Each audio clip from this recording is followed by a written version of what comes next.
March 26th meeting of the Palm Springs Planning Commission is now in session. Report of posting of agenda, please, Mr. Evans. Thank you, Mr. Chairman. The agenda was posted here at City Hall on Friday in accordance with state and local procedures. Thank you. First item is the minutes of January 22nd. Are there any additions or corrections?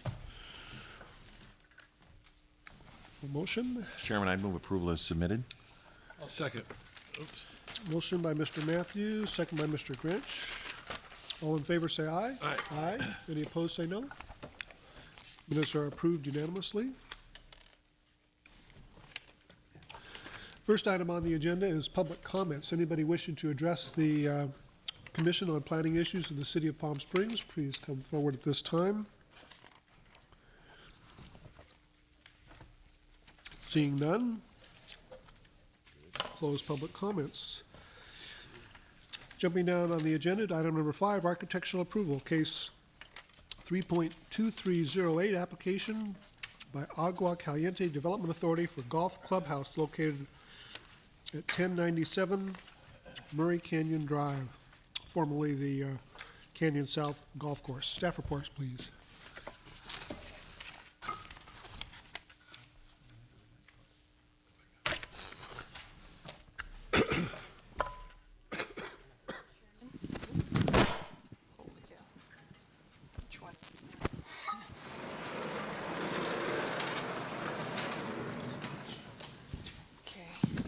This is an application by the Agua Caliente Development Authority for an 11,000 square foot golf clubhouse, 1097 Murray Canyon Drive, basically where the Canyon South Golf Course is.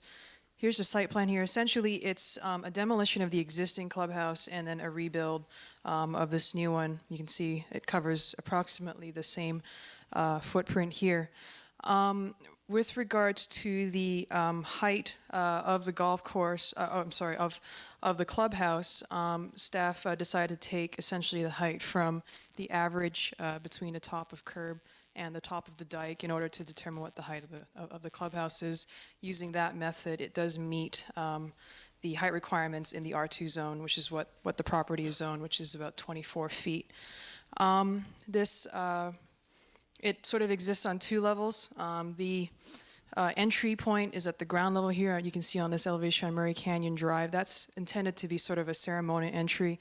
It's expected that the way that the clubhouse will end up functioning is that most people would park in the parking stalls in and around and then probably just walk right up the dike.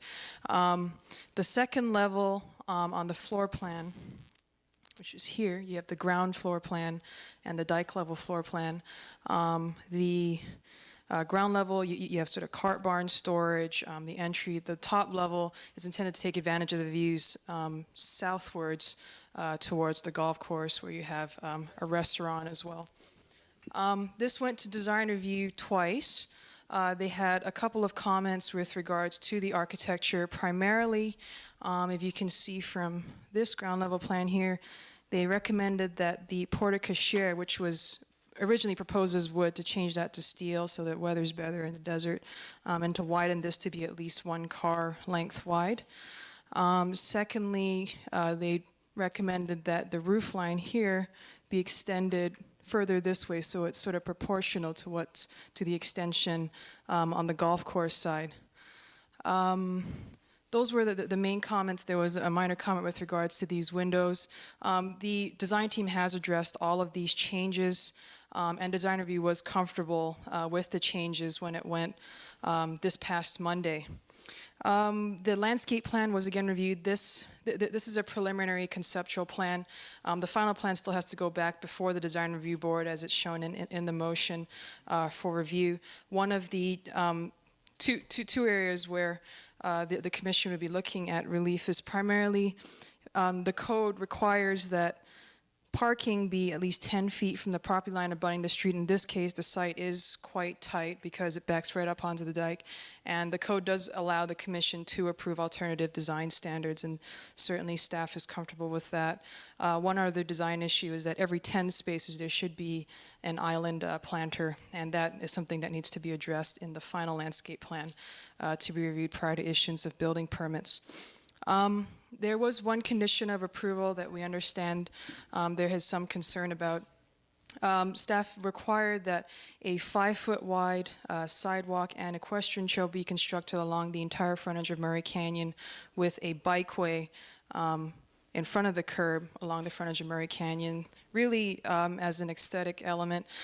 We feel it'd be a nice amenity to the clubhouse and to the golf course and to any future development to be able to walk along all of Murray Canyon Drive. That equestrian trail was approved, you can see in this section, as part of the golf course back in December, an 8-foot wide equestrian trail. That concludes my presentation. I'd certainly be happy to answer any questions. Mr. Chairman? Thank you, Gene. Yes, Mr. Evans? Yes, Mr. Chairman, we would recommend that we add one condition that reads basically, prior to issuance of the building permit, that any required clearances from Riverside County Flood Control be secured by the applicant. This is right on the edge of an easement, but when they pull the old building away, they'll have the existing dike there without the support and retaining component of the building. And we want to make sure that there's not an effect on that dike, since it is required to protect the area from flooding. They're already in reviews with RCFC, and this should be a lot easier than the hydrology reviews. Very good, thank you. Any questions of staff before we invite representative of the applicant to Mr. speak? Chairman? Yes, sir. I'm going to abstain on this item, the proximity of my residence. Very good. And I think you have to leave the room under our new rules. Thank you, Chairman. I understand there's a representative of the applicant in the audience. Would you like to come forward and address us? And anybody else that would like to speak on this matter as well? Mr. Chairman, good afternoon. My name is Nicole Christ. I'm with Terra Nova Planning, and we represent ACDA on this matter. I also expect the architect and the project proponent here. I unfortunately, inaccurately told them that the hearings didn't start till 2 based on our golf course hearing, and so they should be here momentarily. I have prepared, if the secretary could hand these out,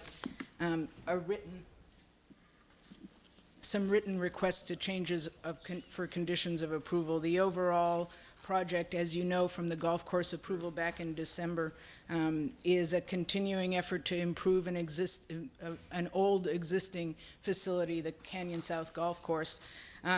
The architect team has worked very hard to come up with a design that fits that area and reflects the style that Palm Springs has become quite well known for, and I think we've achieved that in our design. There are a couple of the conditions that I'd like to briefly go over with you if I could. Condition number 15 in the general condition relates to downspouts not being exposed, and I have had conversations with Jing regarding a downspout that is proposed to be exposed as an architectural detail on the property. She included condition number 46, which allows the exposed downspout with approval of the planning department, and so we would ask that condition 15 be deleted. On condition number 22 relates to outside amplified noises, and as you may know if you golf, a paging system is generally used at a golf course to call people to their start times. And so we would ask that the outside paging be deleted. We don't have a problem with not putting up any sirens or signalization devices, but the paging system is a necessary item for golf course operation.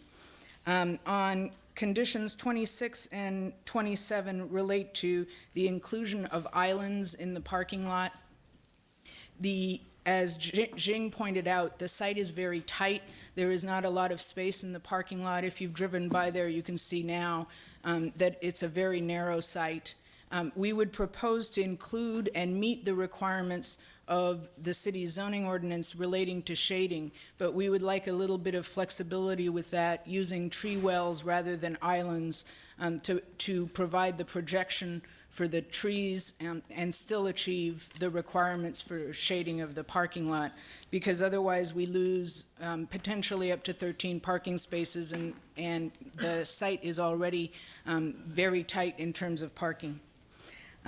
Condition number 48 relates to the equestrian trail on the property.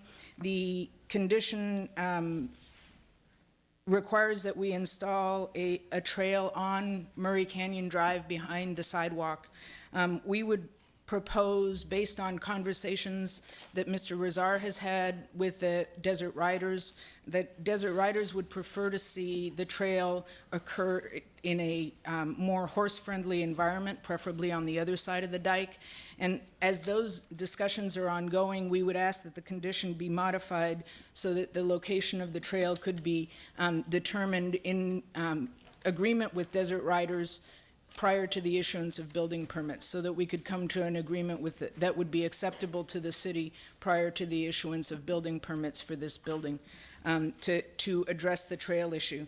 As you may recall, with the golf course approval, we are required to provide access to the wash side at the east end of the golf course, and ideally, Desert Riders, I think, based on Mr. Razar's relating of his conversation to me, Desert Riders would prefer to ride up the wash or up the golf course, and we'd like to be able to work out that kind of arrangement before we settle on a equestrian trail right next to the traffic lanes. Condition number 49 relates to the construction of a sidewalk along the entire front from Toledo to the Old Canyon South property, the Old Canyon Hotel property.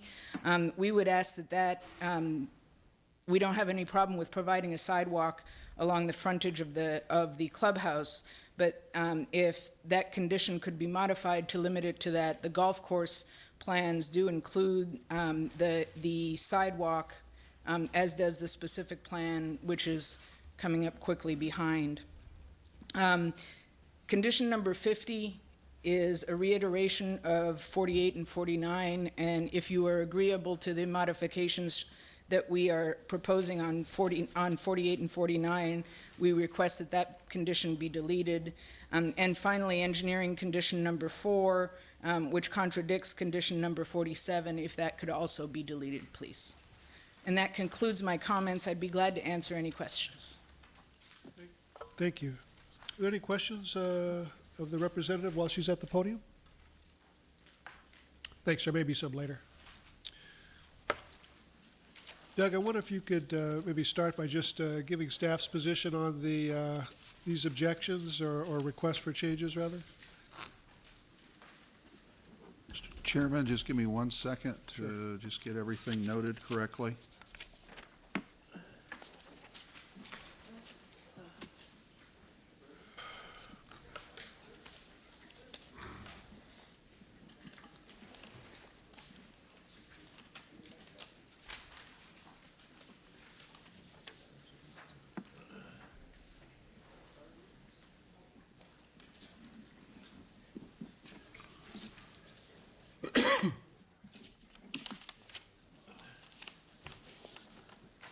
Mr. Chairman, with regards to the conditions of approval, let me just try to take them in the order that they were brought up. There's a couple that reference back and forth, so I might go back and forth a little bit, try not to. With regards to condition number 15, subsequent to the preparation of the conditions of approval, we reviewed the downspout with design review. It is integrated into an element of the architectural design, and if you'd like, we can point it out. It just happens to be right behind, on the top 2 elevations, the palm tree. You'll see it just basically coming down. It will look okay, and so we concur with that one. Number 22, we agree with that change with regards to the starter. It usually helps at a golf course, so we would agree with that change. Number 26, the commission has the authority to not require those landscape islands. This is an existing facility. I tend to agree that we'd probably in the long run be better served by having the parking spaces. And we're going to take a look at a final landscape plan, and we'll just, if the commission's pleasure is to delete those islands, what we will do is make sure that they meet the 50%.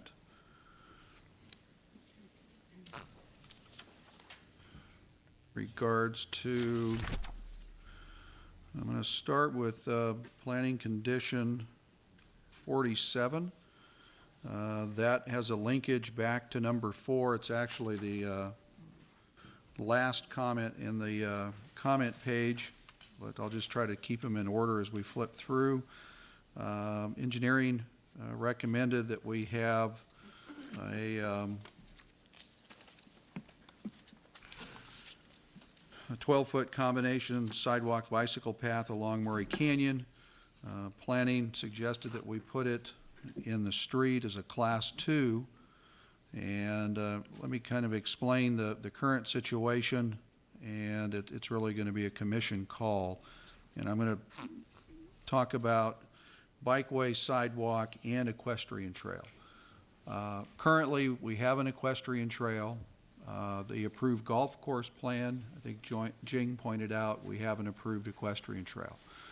The city's position has always been, if a developer in the equestrian community and the city concur on relocation of equestrian facilities, and proper easements, are provided, as long as we get from the required point A to the required point B, if they put that adjacent to Murray Canyon or inboard on the golf course side, it doesn't bother us. And we've done that at the Tockwitz Creek Golf Course, we've done it at Mesquite Country Club, and we've done it at multiple smaller projects about town. So from the equestrian trail standpoint, if they would like to move that, we would be amenable to that, but provided we actually have an easement at the end of the day and it doesn't get left out because they run out of room, or they landscape and do the improvements on Murray Canyon and then they run out of room on the golf course later on and say, well, it just doesn't fit, or the golf course operator doesn't think it's safe. We went through all of that with Mesquite Country Club, and we've got an equestrian trail that runs right up the middle of it, right by the driving range. We've never had a problem. Generally, this is a group ride trail or a very infrequently used trail, and if 20 or 30 horses go by, I guarantee you're going to stop your golf play. Because cowboys always have horses that can chase you down if you give them a whack. So from the standpoint of the equestrian trail, if they want to move it inboard onto the golf course, we're okay with that. From the standpoint of the sidewalk, planning staff's thought was, if we have a hotel and we have a new clubhouse facility, should there be a pedestrian path between the two? It's a long run or a long walk, but traditionally we try to get sidewalks where people walk. Historically, if you're familiar with this neighborhood, people walk adjacent to the curb. They walk in the street. And they've been doing it for 30, 40 years. So it's really, the commission has the authority to not require it. In a new developed area, sidewalk adjacent to a project linking to on-site amenities, pretty common. At the hotel site, the sidewalk exists. I'm not sure putting a sidewalk just adjacent to the golf clubhouse, is worthwhile. So my suggestion on the sidewalk is you either require it, and if it's a hardship financially, maybe it's something the agency can help participate with, or you not require it at all. But I don't think you need to just put it in front of the clubhouse. Golfers are going to walk wherever they want anyway. So having a sidewalk there isn't really that necessary. With regards to the bikeway, the engineering recommendation was to try to combine the sidewalk and bikeway. When planning staff looked at it, there's not enough room to have a combination sidewalk, bikeway, and equestrian trail, and we suggested we kind of split the difference. The bikeway could be in the street. Did Marcus come in? Yeah, I'd like Marcus to address, if we put the bikeway in the street, is there a way to do it without red curbing the parking lane?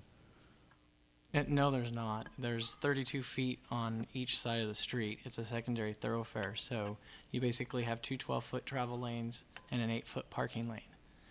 And so if you were to put a bike lane, now I have to go back. The reason that this condition, engineering condition 4 was suggested was because the general plan shows a bike path on that side of Murray Canyon. So as with normal engineering conditions, we always throw out the ones that we try to be consistent with the general plan, and then it's up to Planning Commission or City Council to amend or modify that condition. But unfortunately, you can't fit a striped bike lane in the street without taking away parking.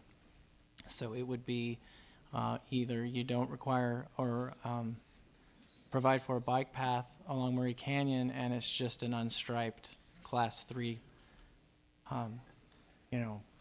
bike. It's not even a bike lane. It's just like it is now. But you wouldn't be able to have a striped bike lane in the street without deleting the parking there.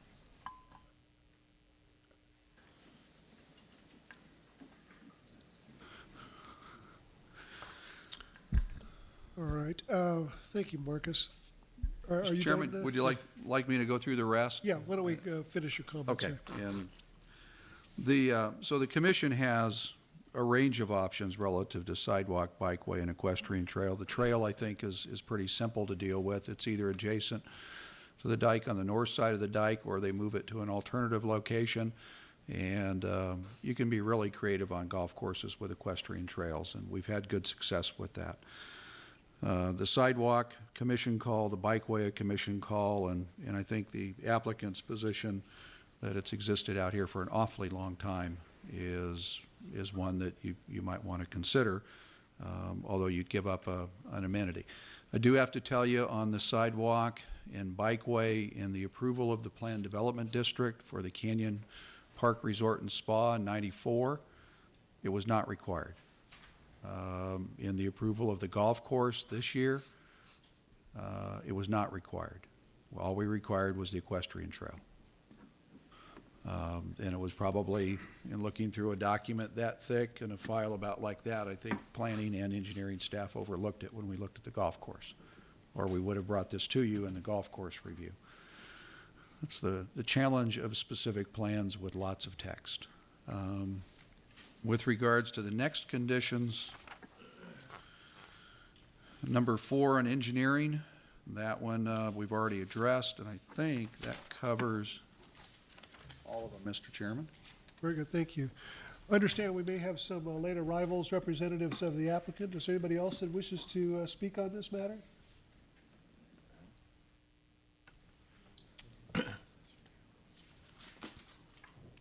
Okay, back to commission then for comments, questions. Mr. Schoenberger. Mr. Chairman, I have a question.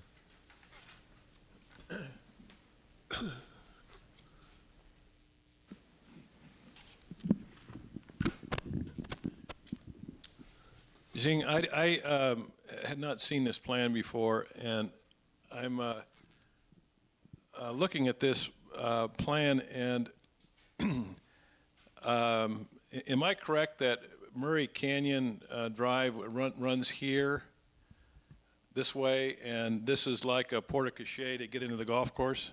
That's correct, yes. And the front entrance would be there and represented in this drawing here, correct? Yeah, that's right.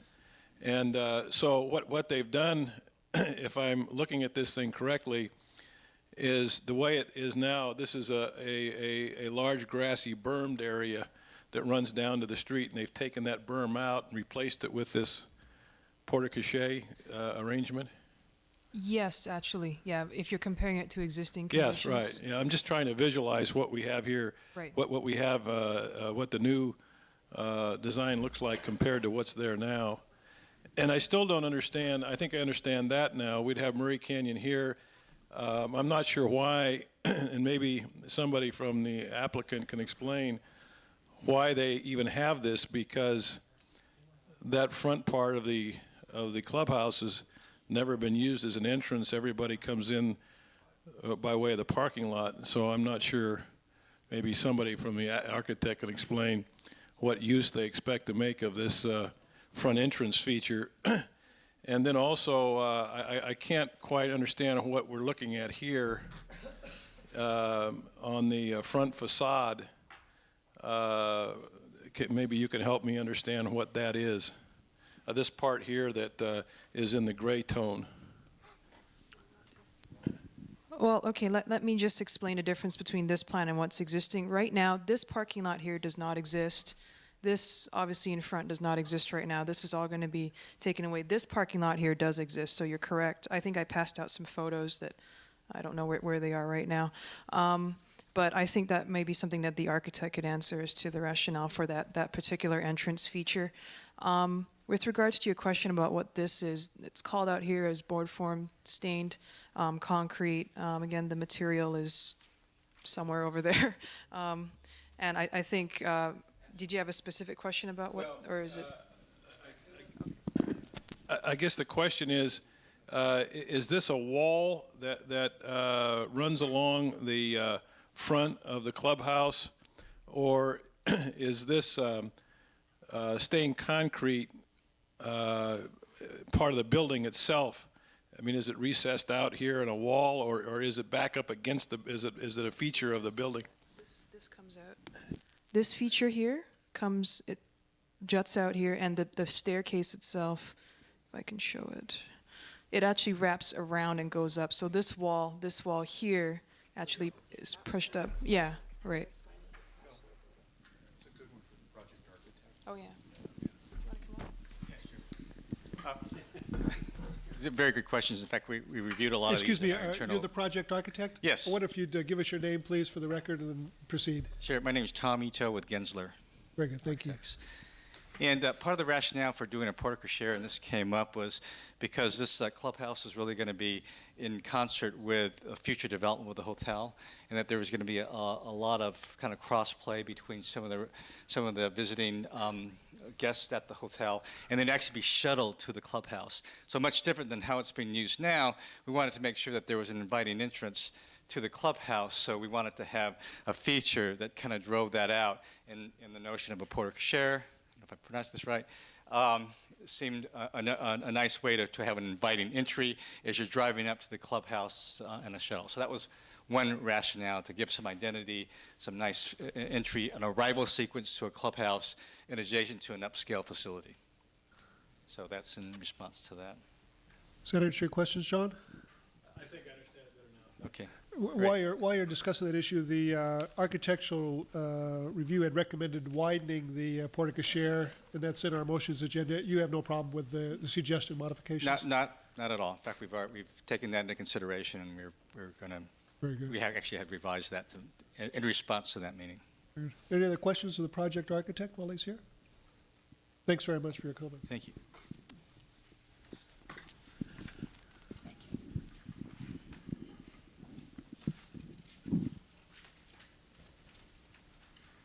Mr. Chairman, Yes, Mr. Matthews. I'm comfortable with the architecture. I think it's fine, and I'm comfortable with most of the changes. The one thing I'd like to discuss, and I have no problem with taking advantage of as much parking lot by eliminating the islands as we can, as long as we work to try and keep the shade coverage in there, whether that be at the edges. But the area between the parking lot and Murray Canyon is pretty narrow, and to get the things in there we want, I bike in this area, and we're putting a lot of houses farther down in the south end of town, and for health reasons and for community reasons, whatever, we really want people to bike and walk. Now, I don't care if that bike and walking path, there's, some people walk to get somewhere. Probably not the people in this neighborhood. They want to go somewhere in their car, so they're walking for exercise and recreation. And then the same's probably true with bikers. And it sounds like you've got a solution for the equestrian thing. I mean, it wouldn't trouble me if the bike path and the sidewalk were even on top of if the county would let you put it up on top of the dike. Now, it'd be a little dangerous for people, especially on that first tee. I've gunned a couple over the. I don't think you want to do that. Yeah. But somehow, I'd really like to see it incorporate. I know for 30 years it's never been a problem, and it isn't, but boy, there's going to be a lot of houses going down there. And I really don't want to hold it up here, but if that could get worked out somehow to provide a bike and, whether it be a combination, however it makes the most sense, because you're going to certainly have people coming from the hotel project to the golf course, or if you finish early and your group's not done and you want to leave, you're going to walk back to the hotel. And then there's gonna be a lot of houses in South Palm Springs, and those are people that we want riding bikes and exercising. So that's the one issue I don't know how to handle, and I'd like to get resolved. So, You know, if you take a look at a compromise position, true bike riders do not like bike paths. They're going to be in the street, you know, they're grinders, so they want to get out and move. but guys like me aren't wearing those suits and stuff. Yeah, no. Well, We're just pedaling around and calling it cardiovascular exercise. we're going to need to widen them out so you can get all three wheels on your cart. You asked for that. Pretty good chance. Anyways, and maybe you're right. But that's just the one issue. You know, so from the bike standpoint, if, you know, the street is wide and it's never going to carry the amount of traffic that you would typically design a secondary thoroughfare. You know, if we were to go back and look at quantities of traffic, and I haven't, you know, it's probably, in peak season, it's a busy 2-lane roadway, and by being 4 lanes, it probably just makes people drive too quick. So the bikeway, there's certainly should be adequate comfort for people to ride in the street. A 5-foot sidewalk would allow people to move about in that neighborhood. And if I were looking at a hotel, and I were looking at all the amenities around a hotel, I'd look at as many walking paths that I could put on a little map at the hotel desk and say, here's a 1-mile hike or hike, you know, here's a 2-mile rough hike and walk, you know, here's how you get down to the stables and then into the wash, and you come back up at a Conto, and you've got a loop there that's part sidewalk and part other. What you might want to do is, if they relocate the equestrian trail, there's certainly plenty of room to put a sidewalk in, you know, and make it nice and even meander it. But if you'd like us to work with the applicant, you know, we certainly could do that, but today's the time to impose a condition. You know, the approval of this building is final, you know, with the Planning Commission. So it doesn't have to go up to council unless it's on appeal. And, you know, if it's a significant problem, you know, this isn't a redevelopment project area, we might be able to talk to the agency about, you know, participating in that. But, you know, if we don't get some type of walking facility in the long run, somebody's going to keep asking the question, how come? Mr. Chairman. Yes, Mr. Schoenberg? I have no problem with relocating the equestrian trail, and to leave that up to staff to find a solution there that the desert riders and the equestrian people are okay with and otherwise works. And if putting in a striped bike path means that we would lose all the parking on the south side of Murray Canyon, the south side, then,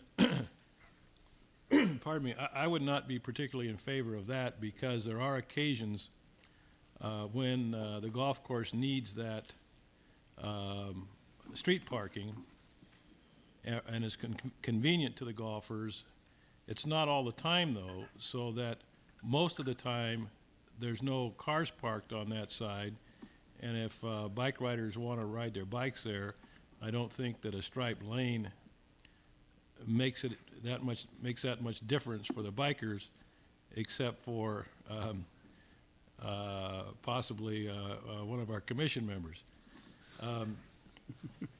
So that I would not be particularly concerned about not having a bike path there. I think bikers will still be able to ride there, and the bike path doesn't really add much to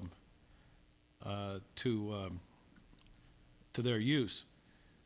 I do, though, think that a sidewalk is a good idea.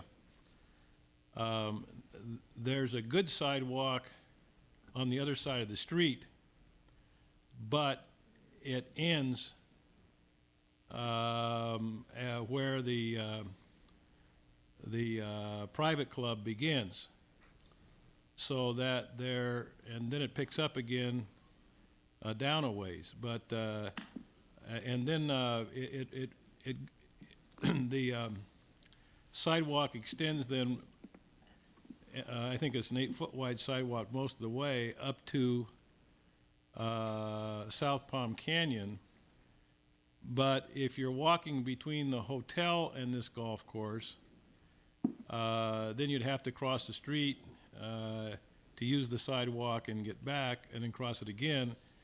And so I think a sidewalk would be a good feature here to connect the hotel to the golf course, and particularly if it were an attractive meandering type sidewalk, which I think there's room for.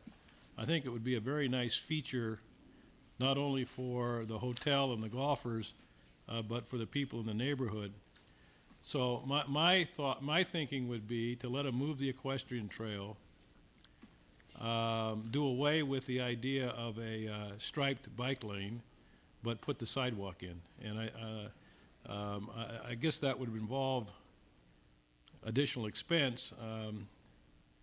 And if that's a serious problem, I would like to hear from the applicant. But since they're going to since they were planning to put sidewalk in front of the golf course anyway, and sidewalk in front of the hotel anyway, I guess we're talking about the difference between connecting the two.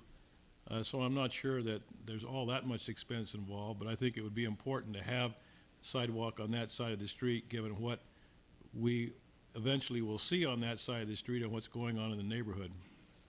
Very good. If I can address that, Yes, Dana sir. Why Prado, don't you- ACDA Chairman. Yeah, thank you. Financial hardship was the key word that Doug used. I agree with you. It's probably a good concept. Again, you're talking about a half a mile, 5 foot wide. The whole block is about a mile long, so I'm just thinking the clubhouse is about a half mile down either way. But we are in a redevelopment district. If we can get some help from the redevelopment to help us pour that concrete, well, we have no problem with it. Yeah, Mr. Evans? You know, Mr. Chairman, if you wanted to, you could require the sidewalk today as a condition of this, but defer the construction of it until the hotel's built. And that way, it's a much different construction project. That would give some time to work out, you know, any details relative to if there's agency participation.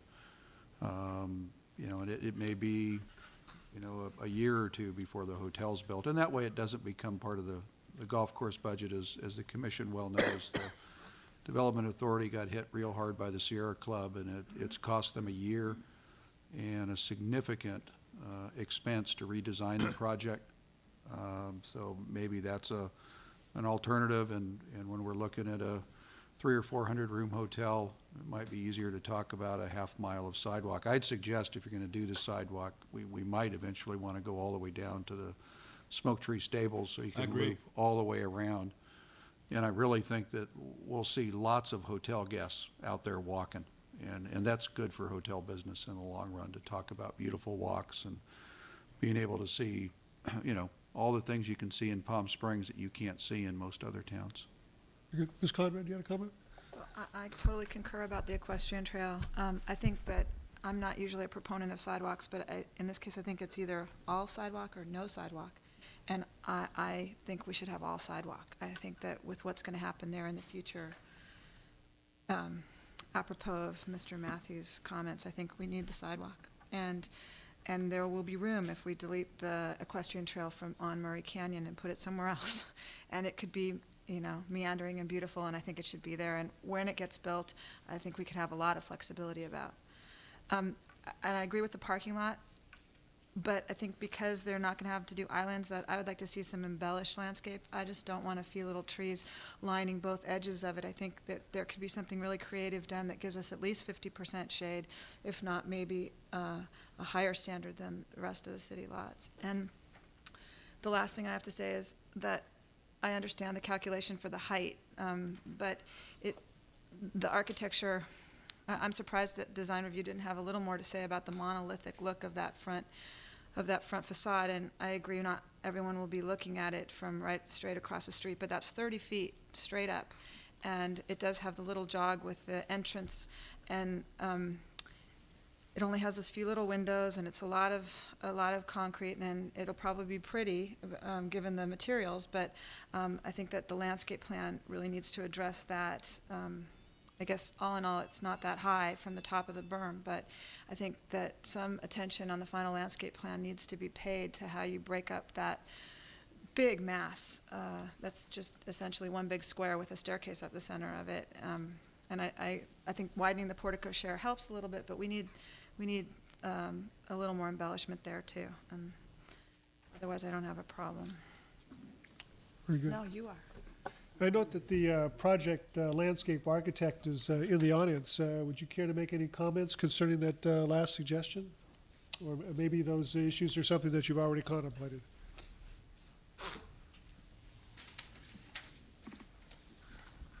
Ron Gregory, landscape architect.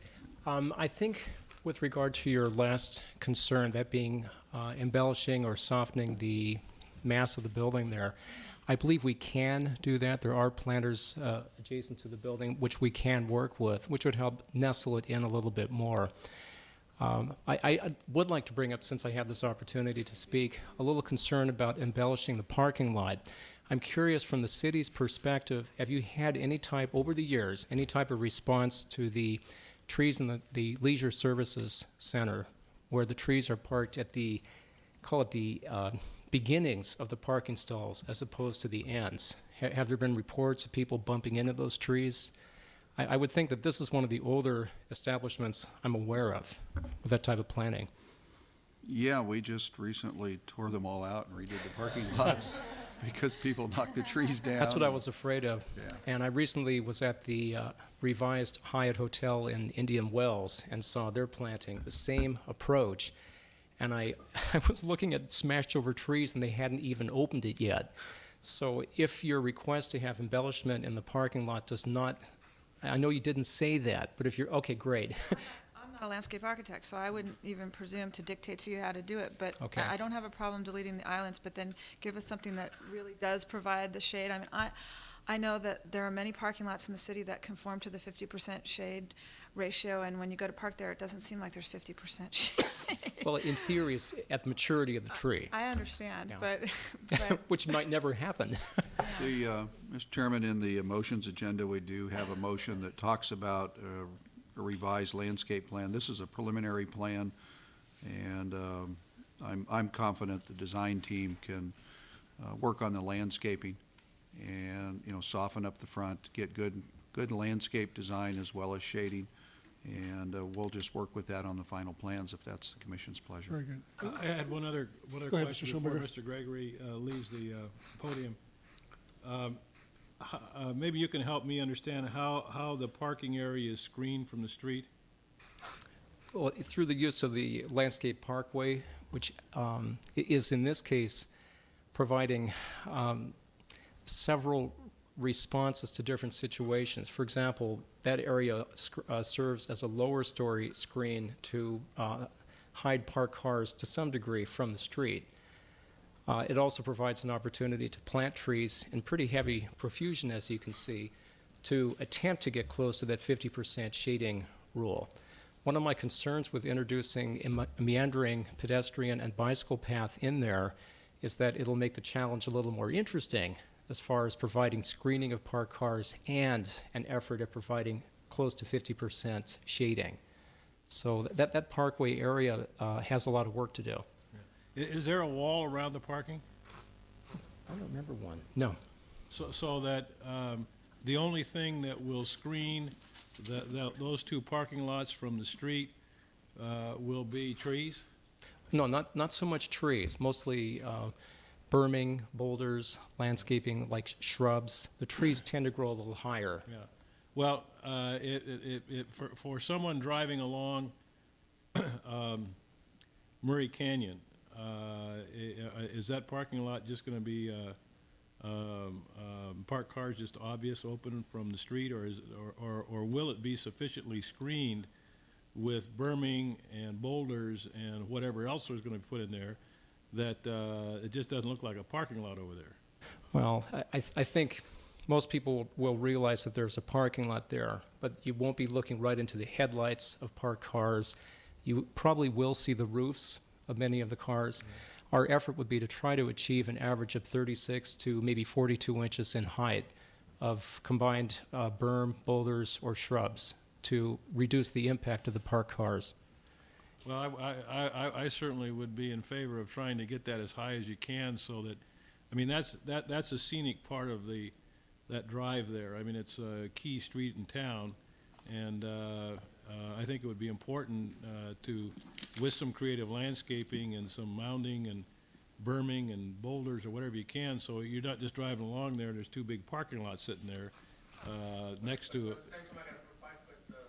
Yeah, see, we can achieve what your goal is now. I feel comfortable with that.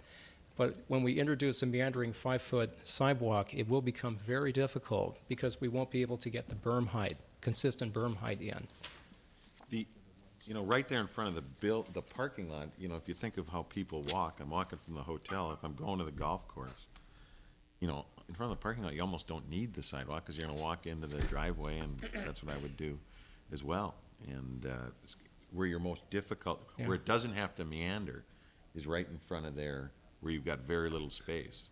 And you may even be able to make it smaller. I'm willing to, you know. I think that's a good comment. I know we've seen situations where people used colored stone or some other demarcation and actually take the walking area into the parking lot or somehow take it right off the street so you don't lose that little section between the curb and the parking area. Agree. That can be done. I just have to comment also that it will be at considerable additional expense to create the type of retaining effort which you're essentially creating like a little canyon. Mike Pacino did this years ago on East Palm Canyon, on one of the condominium developments on the north side. And he has a canyon look, working with a meandering walk, and he has walls on both sides. And it's very interesting, and he did keep the berm height up there, but there was a lot of wall material used in achieving that. Sure, thank you. Thank you. Thank you, Mr. Gregory. Mr. Evans, do you have a comment on this? Yes, Mr. Chairman, after design review on Monday, we did review the landscape plan with a landscape architect, and we went through the issues relative to parking lot screening. We faxed a note to the project team that talked about in the revised landscape plan, because we agree there needs to be some additional detailing. The code requirement is that you have a 48-inch positive barrier between, you know, as far as screening parking areas from streets. That's either pretty much a solid berm or a solid wall.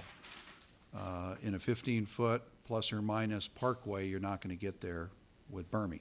I mean, you just won't. So what we did was we noted there might have to be some low screen walls, either to, you know, prop up the berm a little bit, you know, and it's going to take a little bit more creative design.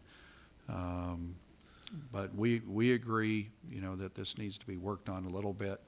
The city standard, pretty much when you get into a 15-foot planter, or if there's a 5-foot sidewalk, a 10-foot planter, you're probably going to have to do it with a combination of boulders and walls. And at that point, you get a little bit more regimented type situation, but you do get the screening.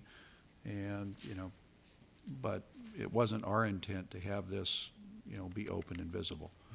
Well, I just to make a further comment, I think the screening is important there, not only because of the importance of the street itself, but because that parking lot, and because of the site, the way the site's configured, that parking lot has to come very close to the street.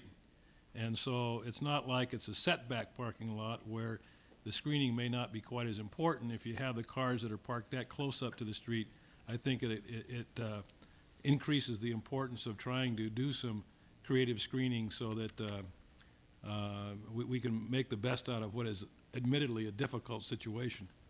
Very good. I'd just like to comment, I concur with John's comment about the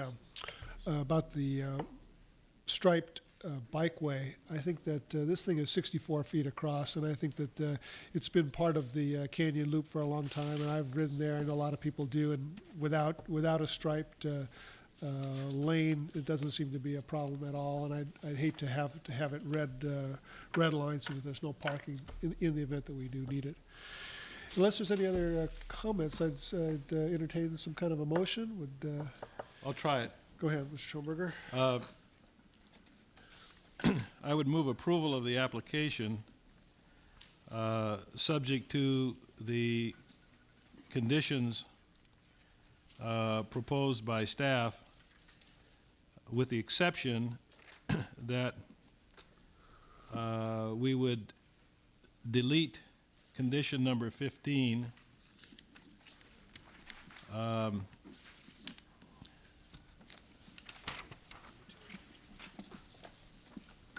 We would delete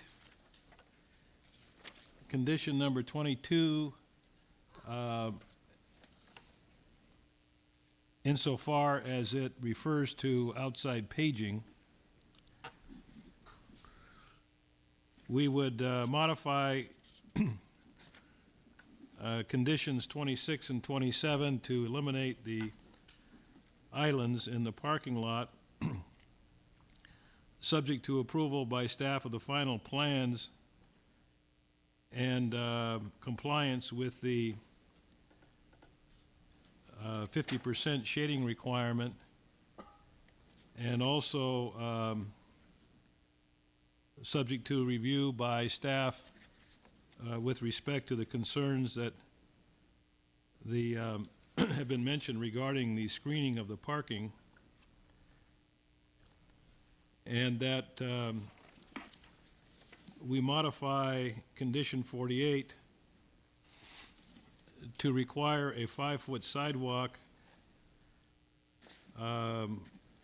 connecting the proposed hotel development to the golf course, but eliminating the requirement for a bicycle path and allowing the equestrian trail to be relocated,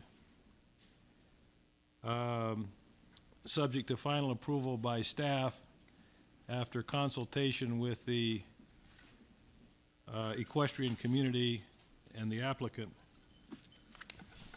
That applies to condition number 49 as well. And that applies also, yes, to condition 49, and I guess also engineering condition 4 can be deleted. And that condition 50, which seems to be a reiteration of conditions 48 and 49, also be deleted. And to clarify, that is with the elimination of the bicycle path? Right. Yeah, I'm sorry, and I did miss a point that we also include in the condition with respect to the sidewalk that the construction of the sidewalk can be deferred until the hotel, until the construction of the hotel. Motion by Mr. Schoenberger, is there a second? I'll second. Either way. Guys are fighting over it. We got Mr. Grinch with a second. Any Chairman? further comment? We have a question by, Yes, Mr. Evans. One point of clarification, during the discussion, the sidewalk issue was to go all the way down to the Smoke Tree Stables. The motion said just from the hotel to the golf. well, I would like it, pardon me, I would like it to go down to the Smoke Tree Stables.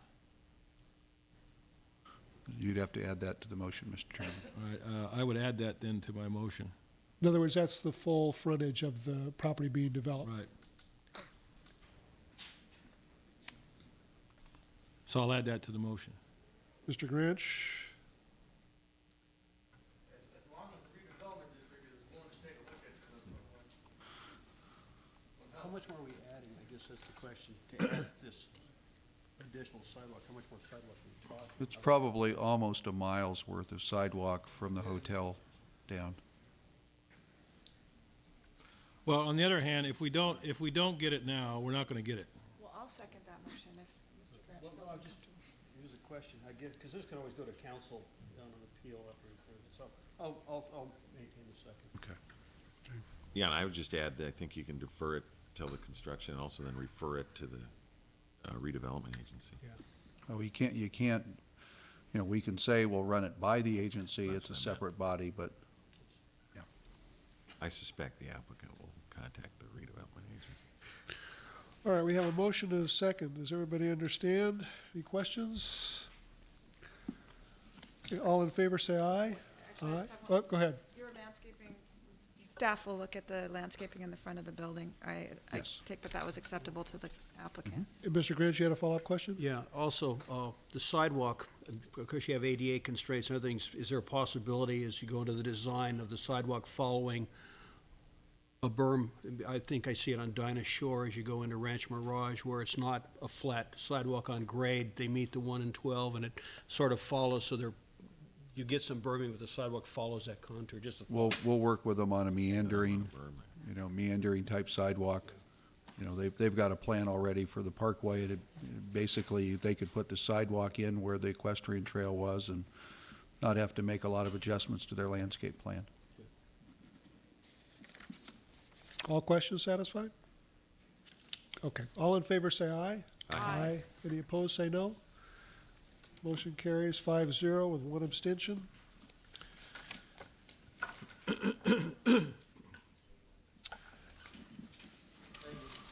Thank you. We look forward to seeing the course. All right, it's after 2 o'clock. Our first public hearing item. Case 5.0944, application by Rocco Gambino for conditional use permit to construct a 508 square foot guest house at 2198 Calle Felicia. Staff report, please.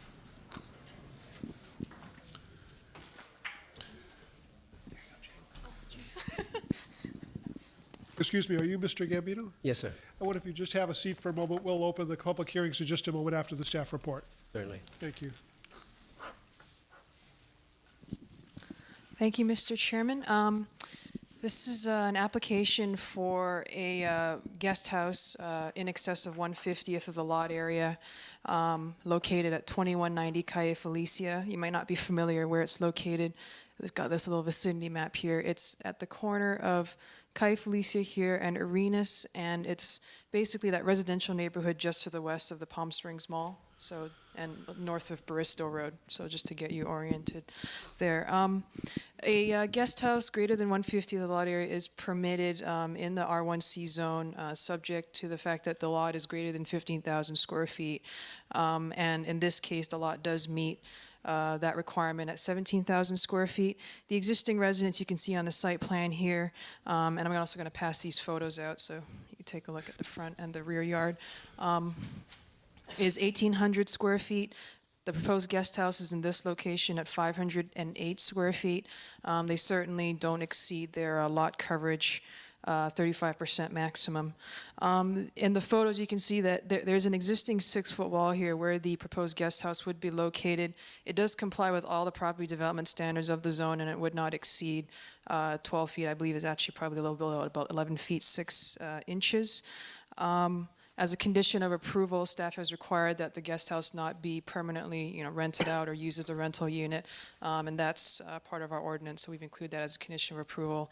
The applicant just intends to use this as a guest house. Certainly all the parking, for a guest could be provided in their driveway in this area.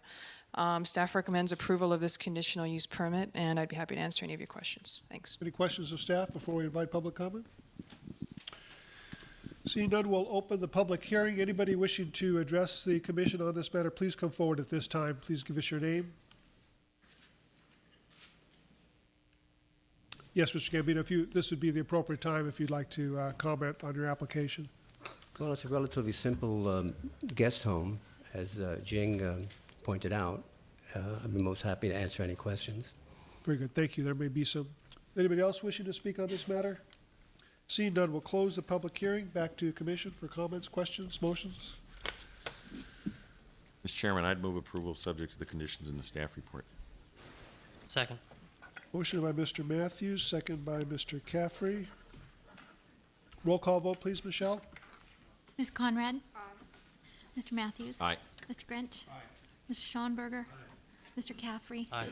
Mr. Klatchko? Aye. Motion carries unanimously. Thank you, sir. Thank you. Next item on the agenda is number 3. I'm going to have to abstain on this matter, represent the neighboring property owner, and I will turn the matter over to the Vice Chairman. Thank you, Mr. Klatchko. Case number 6.468, application by John Westman for a variance to allow a carport and garage within 3 feet of an interior side property line of a residence located at 360 Pablo Drive, R1A Zone, Section 15. Staff report, please. Yes, Mr. Chairman, this is an item that we brought to you. We did recommend that we continue the item. The applicant's been working with utility companies to evaluate an easement. They've gotten good word from all but one as of today, so we're not ready to move forward. At this point, the applicant's comfortable with the continuance.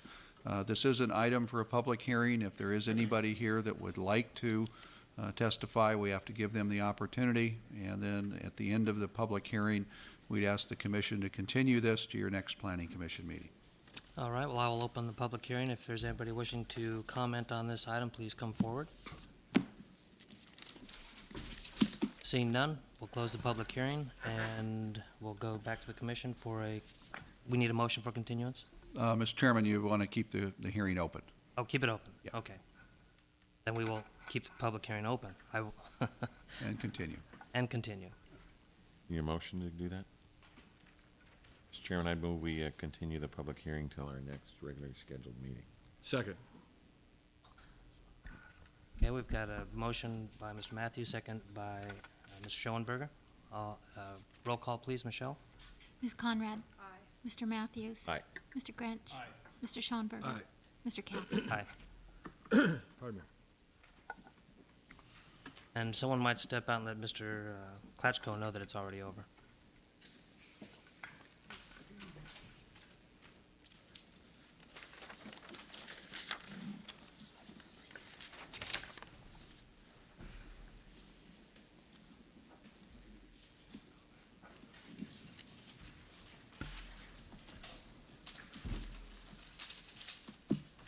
Thank you, Mr. Caffrey. We like those speedy public hearings. Next item on the agenda is number 6, case 5.0931, application by Century Vintage Homes for a final plan development district for the subdivision of 83.83 acres for 308 single-family residential lots on the northeast corner of Gateway Drive and Highway 111. Staff report, please. Good afternoon, Commissioners. We're recommending approval of the final plan development district, subject to kind of a complex motion with a number of parts, so I'm going to kind of walk through it with you briefly and then approach the boards. The first item that we're recommending is, and we wanted to specifically put it into the motion, recommending approval on, is that the final plan development district be approved with the ability to provide RV parking in the side yards. Wasn't discussed as part of the preliminary plan development district, but it is permissible under the municipal code section 11.96050, recreational vehicle parking permit. It's permitted in those instances where it's occurring entirely in a side yard out of the setback area with gates, so that it's essentially screened from view from the public right-of-way to the best of the ability. Most RVs are taller than 6 feet, so you will see potentially the top 3, 4 feet on some of the really big units. We anticipate that out of the 308 lots here, you might have 50 of them, but it's something that the developer needed the ability to provide as an upgrade or amenity. People also use them for storing of boats and other outdoor vehicles. We were concerned, however, in the placement of a rather large driveway, so our recommendation is to permit it with the use of what they call Hollywood driveway, or kind of the 2 strips that you would see, so that the entire front yard doesn't become concrete. The developer is comfortable with that recommendation and is going to be providing us additional drawings that show us a typical. We feel comfortable that we can approve that at the staff level using our RV ordinance. The next item is a trellis detail on the 100 series homes. This came out of the design review committee.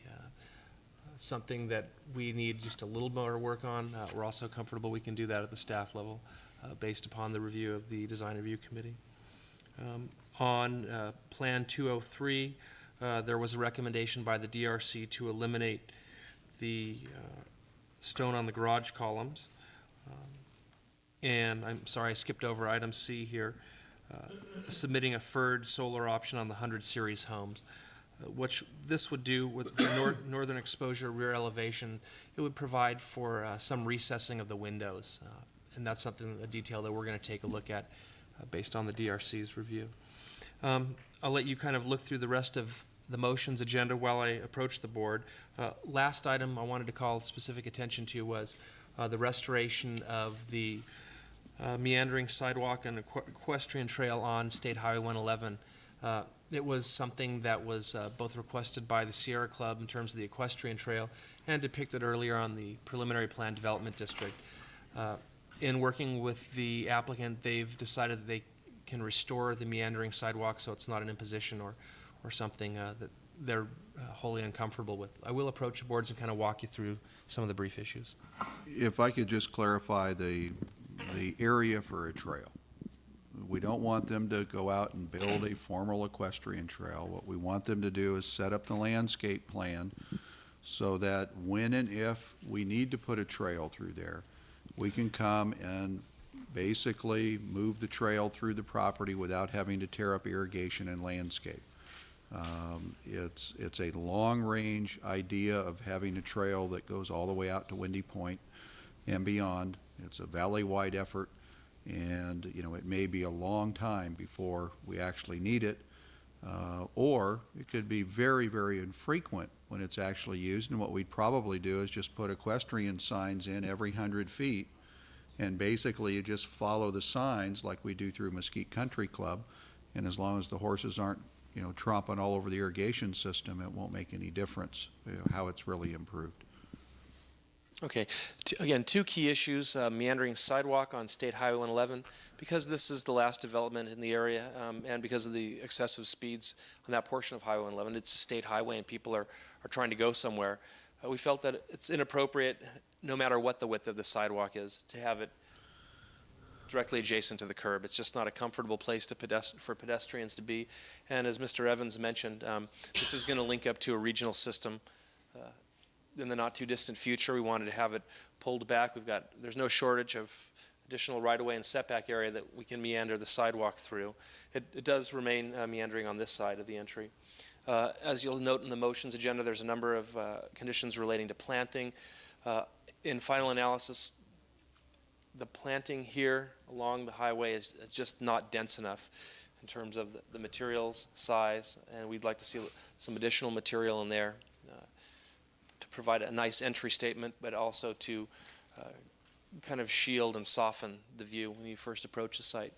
In terms of the RV parking, you'll note on the site plan, they're showing kind of these what they call or refer to as Hollywood drives on all of the units.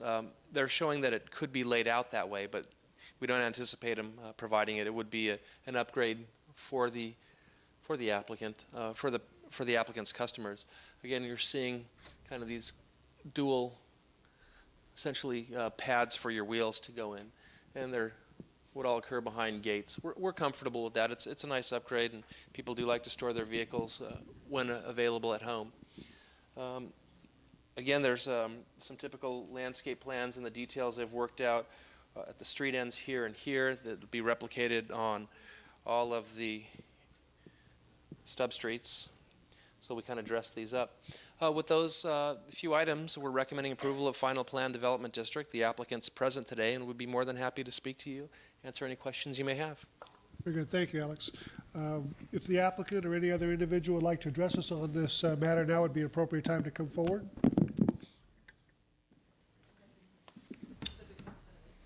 All right. Back to commission then for questions, comments. I Mr. sat through Branch. design review is when this came up, and they were surprisingly quite amenable. And as the changes came up, worked well with the developer, and they blessed it. Very good. It's good. Mr. Caffrey? Yes, Doug, on the RV Hollywood Drive, is that going to be a more substantial, thicker slab so it doesn't end up being busted up with these higher GVW RVs that are being sold these days? Since it's a private amenity, we haven't looked at the detail. We certainly could. If it hits our parking lot design standard of depth, for asphalt concrete. It'll be fine for the RVs, for the amount of use. But you have a lot more stronger driveway when you have a 10-foot wide driveway. If you just have a 2-foot strip, it's going to easily crack unless it's much thicker. So that's my point. You want me to respond to that? Only if you'd like to. Sure. Oh, I just wanted to indicate that we'll Excuse me, provide our. you've been before us before, but what if you just give your name for the Certainly. record? Marty Butler with Century Homes, Century Vintage Homes. I just want to indicate to you that we always have these, what we call the Hollywood strips, engineered by our civil engineer, has rebar in it, concrete, and can withhold the largest RV. So we've already gone through an engineering procedure, and we'll Thank you. provide that information to the city. Very good. Thank you, Ms. Butler. And then one more question. On the solar panels, that's a solar electric or solar water heating? Those are solar collectors. For water heating or for electricity? For electricity. And are these going to, on the northern homes where it says FERD, what exactly What does that mean? refer to? I'm sorry. That's kind of an industry term. What that Well, means is okay. that essentially where you would, underneath the stucco, they'll put foam reveals to provide some kind of depth and dimension to the detail around the windows. They're also talking about thickening the wall so that there's a greater contrast or appearance of kind of an upgrade, recessed windows. Okay, that's what that is. So it's not solar collectors or Okay, panels. okay. It's Right. basically just getting an eyebrow around the windows. These could be as deep as a foot. They're still working on the detail, but it's a north face, so it's not really intended to provide much in the way of shielding or screening of the windows. Okay, so this is not solar collectors on either B or C? That is correct. Correct. Thank you. Further questions? Mr. Matthews? I have a question, maybe the staff can help me. I think I watched, we kind of punted this the last time in the city council. And as I recall, there was a pretty good public hearing, good community turnout, and council heard it and voted, and here it is. Were the RVs involved in that presentation with the neighborhoods? Not part of the original discussion. The RV issue, we had a nice discussion about this at staff level. Currently, by right of zone, in our municipal code, you can park an RV on your property in your rear yard. That's something that we permit. If that RV is in a required side yard or rear yard, it requires a permit to put it, and it's a staff approval permit, and we don't issue very many of them. So it's the type of thing. It's allowed everywhere in town, and we didn't want to make it any different here.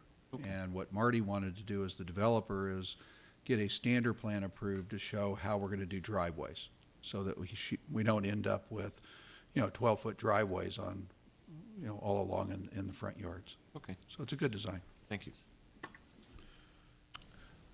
Further comment? We have a motion?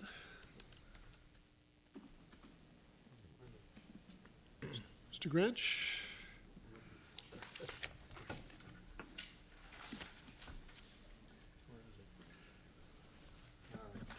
I got it, thank you. I move approval application Century Vintage Homes for Final Plan Development District, Plan Development 279. That's subject to all the. Subject to all the conditions. Conditions proposed by Yes. staff. I'll second it. Motion by Mr. Grinch, seconded by Mr. Caffrey. Any further comments? It's gonna loan you my All in favor, say aye. Aye. Aye. Any opposed, say no. Motion carries unanimously. Mr. Chairman? Yes, sir. Yeah, Commissioner Matthews brought up the issue of a community meeting and involvement. We'd just like to give the commission an update. Last night, planning staff, engineering staff, economic redevelopment staff, and the developer met with a small group of homeowners, many of which are the most directly affected by this project, to talk to them about construction schedule, fencing, timing, who to call when the sand blows, because it probably will blow, things of that nature. We had a really good meeting, and I think a lot of good information was shared. And we actually got feedback today that people were really appreciative of sitting down in a small setting and talking about the project. And we appreciate the fact that Marty took the time for another community meeting, and she brought her job superintendent up so everybody knows who to call. Very good. Thanks for the update on that. Okay, next item is number 7, case 3.2317, application by Far West Industries for a major architectural approval to construct 62 single-family residences on the existing tract 11951 located at Racket Club, Via Escuela, Hermosa Drive, and Paseo de Anza. Staff report, please. Mr. Chairman and respected members of the commission, before you is a kind of an interesting proposal. This was a tract map that was approved in 1979, and a developer has chosen to build upon it, and basically has presented us with a major architectural approval, a right of zone, if you may, project. The location is with Ramon, or excuse me, I think I've got, with Racket Club on the north, Hermosa Drive on the west, Paso de Anza on the east, and Via Escuela on the south. It's vacant and brush covered. There's no tree coverage on this lot. The adjacent zoning designations are R1C, R1C, R1C, and there's a planned development. Every surrounding properties are developed with single-family dwellings.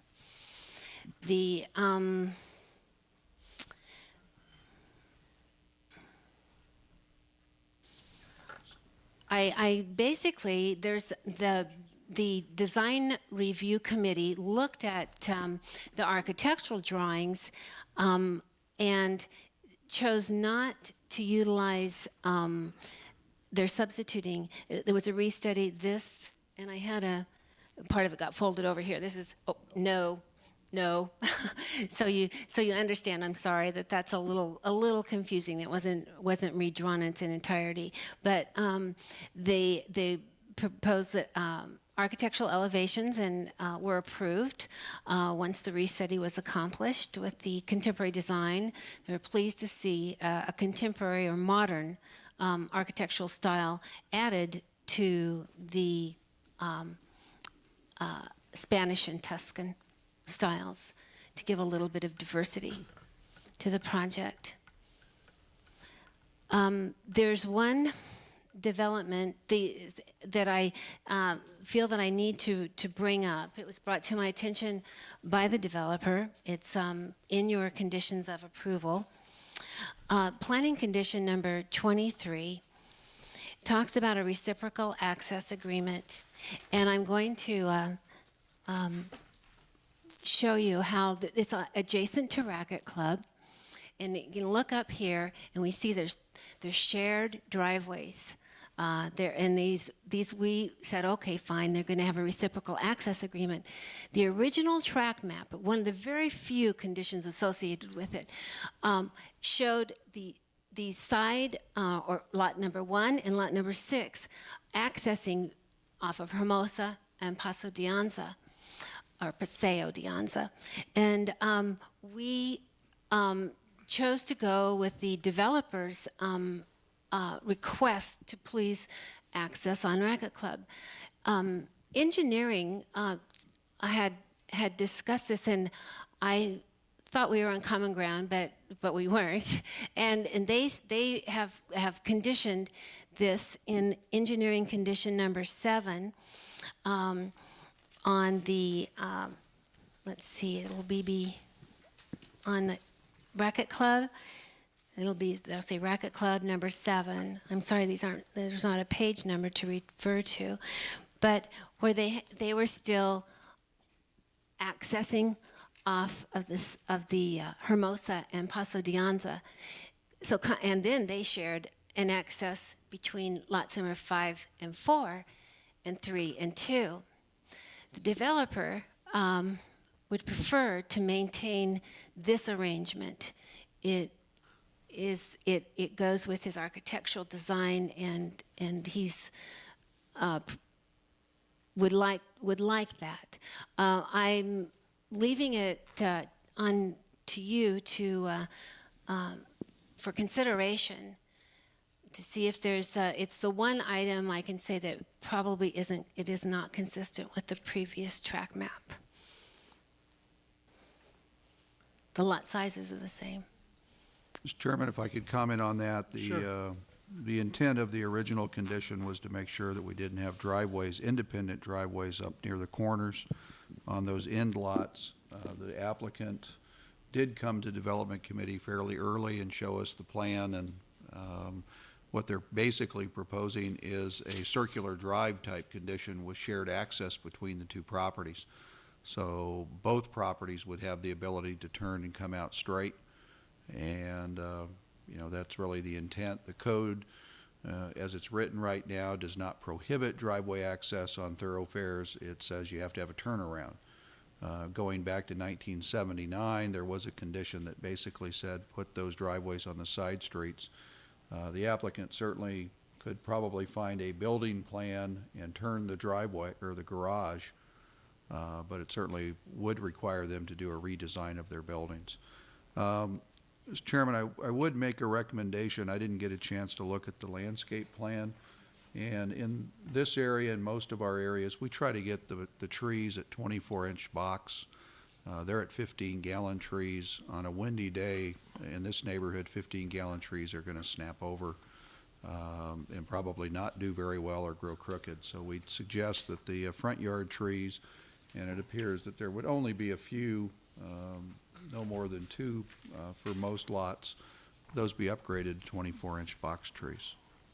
Mr. Evans, could you clarify, is engineering condition number 7 inconsistent with planning number 23? It's inconsistent.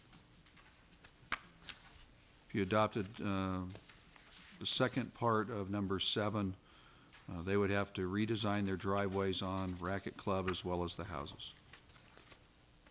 So I'm not quite following the comments. Are you suggesting we keep number 7 in as well as the Well, other? engineering would like you to keep number 7 in, I believe. Planning staff, after a development committee meeting, actually thought that we had resolved that at development committee early in the project, and that we were going to allow them to have the driveways as shown. Which is what is described then in number 23. Yes, sir.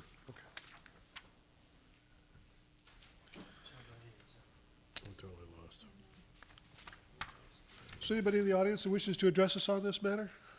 Yes, sir, please come forward, give us your name.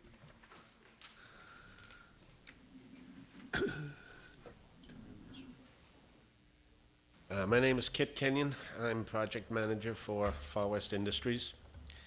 I would like to comment that I noticed that inconsistency in there, and I had thought that had been resolved, frankly.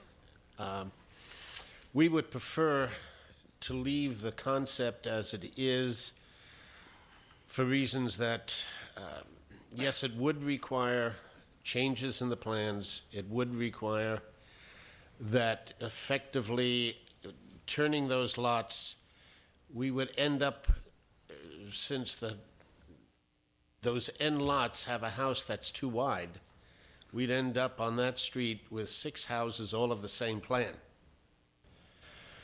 We'd also end up with a block wall on each corner that would be seen, rather than what I think is this is much more aesthetic than looking at a block wall on each corner as you go down Racket Club. As far as the landscaping is concerned, I'm sure that I don't think we have any major objection. I'm sure that that can be left open to be worked out with planning. That's about it. Thank you, Mr. Kimball. Commissioners, questions, comments? Mr. Caffrey?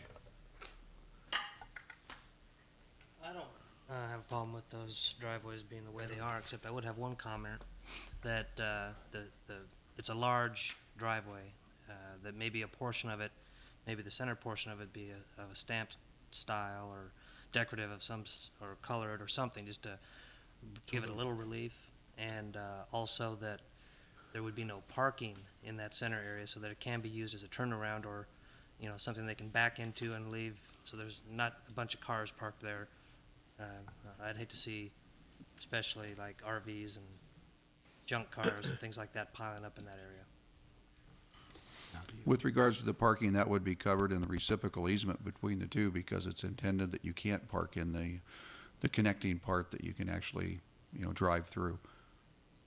We could look at maybe some refinement, maybe we could narrow it up a little bit. Comment? Yes, sir. That's somewhat deceiving up there. Actually, that is 2 driveways.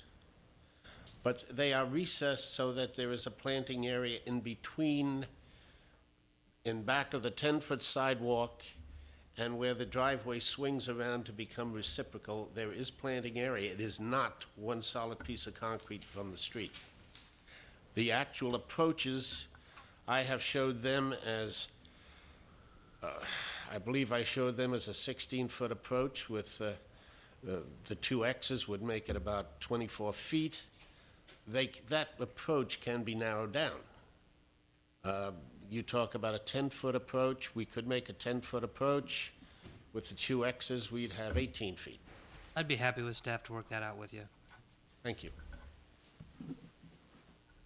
Further questions, comments? Mr. Schoenberger. Chairman,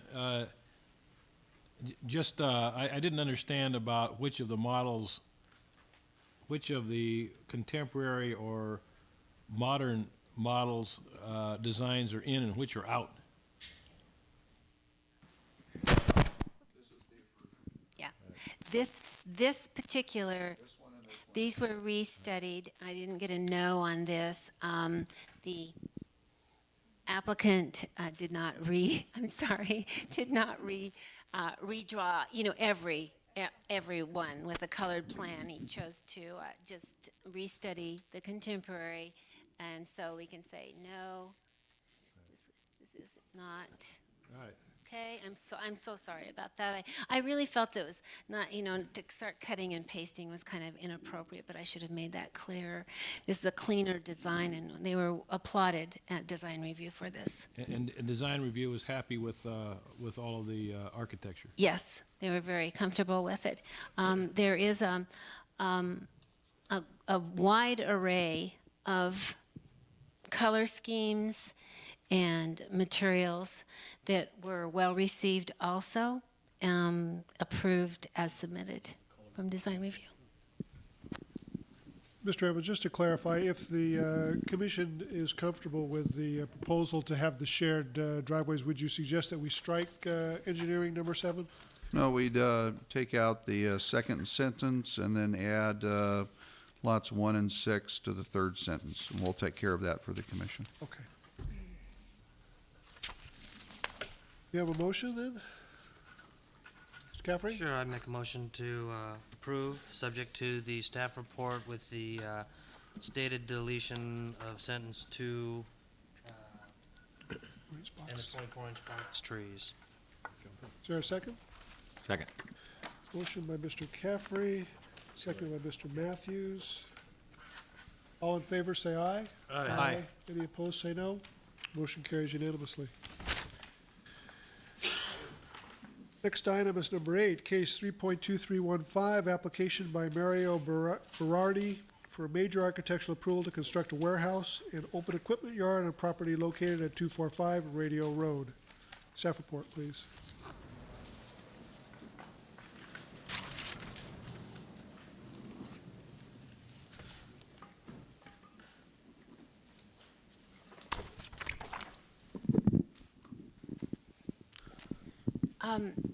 We're going to start with case number 3.2316.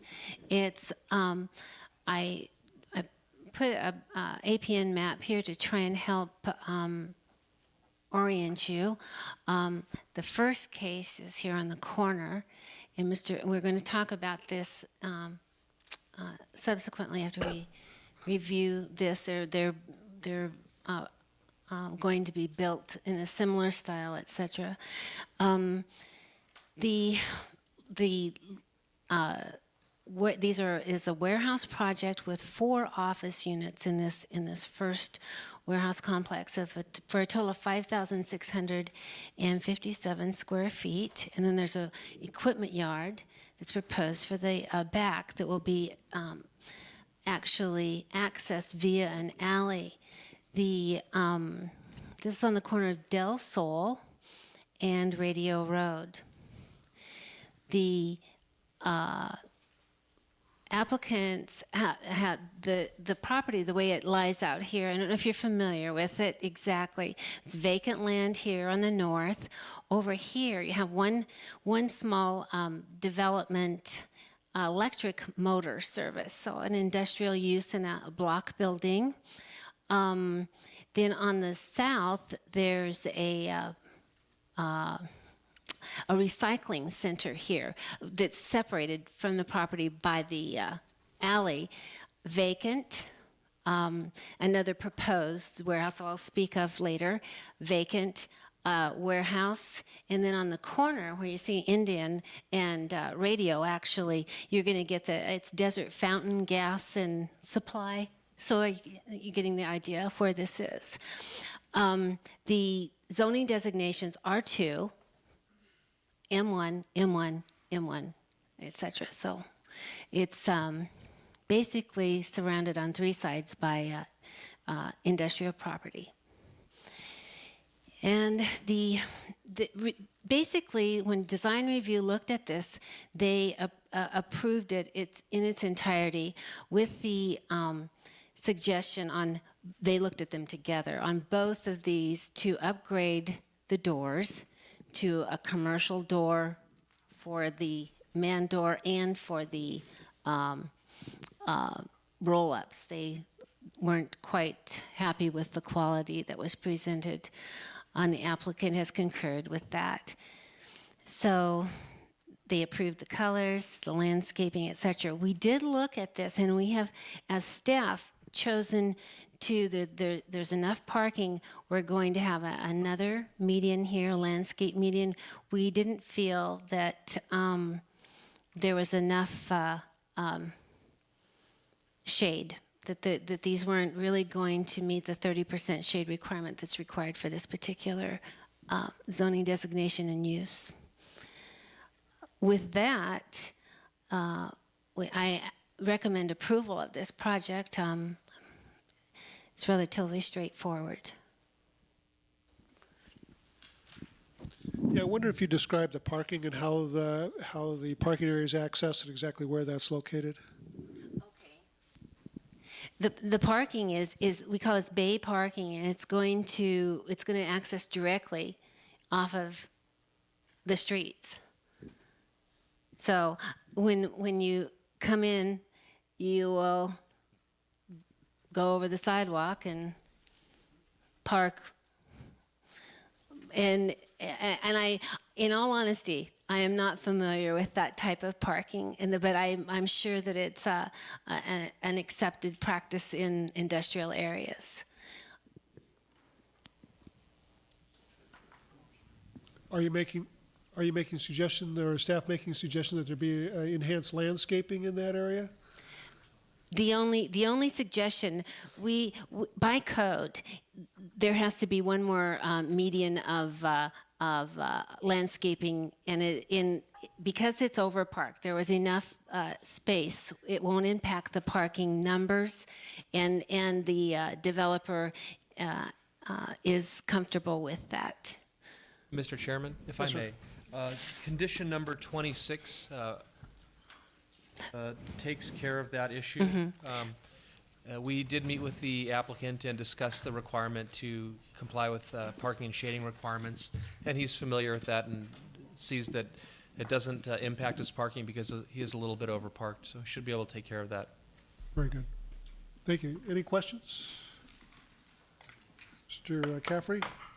Move approval, subject to the following, or the two additional A and B conditions as noted on the motions agenda. I'll second. Who was that second? Mr. Grinch? Which case are we approving, or are we doing both of them? No, we're doing them one at a time. We're on 2315. number 8, which is 3.2315. We did 1.6 first, didn't we? I did 1.6 first. My apologies. That's the one I'm speaking of. Okay. But the problem is, we had the chairman announce. Yeah, I announced, 3.2315, so that's the one we were, and then you did 1.6, so we gotta get that straightened out. All right. Give you an update on one, the adjacent one, and then if you'd like to. Why don't I hold my motion and we'll finish 1.5? Yeah, we'll read the other one in, and if you want, you can take one motion for both. All right. This report then will affect or apply to case number 3.216, the application also by Mario Berardi for a major architectural approval to construct a warehouse, office space, and open equipment yard, at the 285 Radio Road address. Mr. Chairman, I certainly apologize for that. I will proceed with a brief description of 2315. This is a smaller warehouse unit. It comprises 5,657 square feet, but only one office space is provided in this with a much more substantial equipment yard. It complies with parking. It too was approved at the design review committee level. There was one, and it's listed as a condition of approval, to center the, they weren't comfortable with the offset of this center window element, and so that facade change is noted in the conditions of approval. This is so basically same bay parking that we discussed for the case number 3.2316. So I would recommend approval of 2315 and 3.2315 and of course 3.2316, or staff would recommend approval. I would make my motion for both. Very good. And Mr. Grant, your motion is for both as well? Any further questions or comments? All in favor say aye. Aye. Aye. Any opposed say no. Motion carries unanimously. This is as to case 3.2315 and 3.216. Is that the correct number? Is it 2316? Yeah. So 2316. 2316. Very good. Anybody have any objections to moving through with the balance of the agenda as opposed to taking a break? Go. All right. Next item, number 10, 5.0938, Plan Development 282, application by Laguna Pacific for LP, for Canyon Vista LP, for final plan development district for the construction of 66 timeshare units located at the northeast corner of Murray Canyon Drive and Sierra Madre. Staff report, please. Mr. Chairman, as Jing pulls the boards out on this one, this is a project that you've looked at before as a planned development district. It did go up to council. It was approved. The tribal council did have concerns. They did not recommend approval of the project. The project's gone through its appeal process. There were no appeals relative to the council's action, even though the tribal council was uncomfortable. The tribal council, in the report back to the staff, was concerned about the streetscape, building design, landscaping, and a few other items. And the applicant has really tried to rework some of those items, and Jing's going to show you the project redesign. And this did go through design review. They do recommend conditional approval. And with that, Jing will show you the details. Okay, thanks, Doug. This is the project, just to remind you, it's located at the northeast corner of Murray Canyon Drive, Sierra Madre.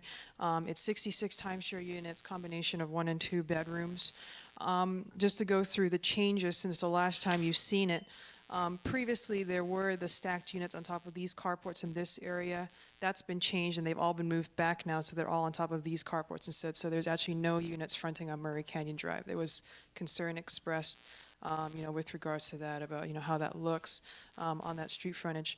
They've also, in terms of the wall movement in front, previously it was sort of soldiered, it was kind of unclear, they were very conceptual.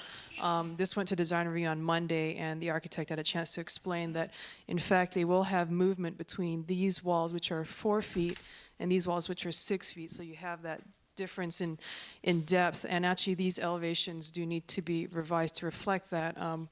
These walls actually don't go all the way to the top of the carports as shown. They actually stop here, and then the carport support will be behind there. The carports will actually be supported on poles instead of on those walls.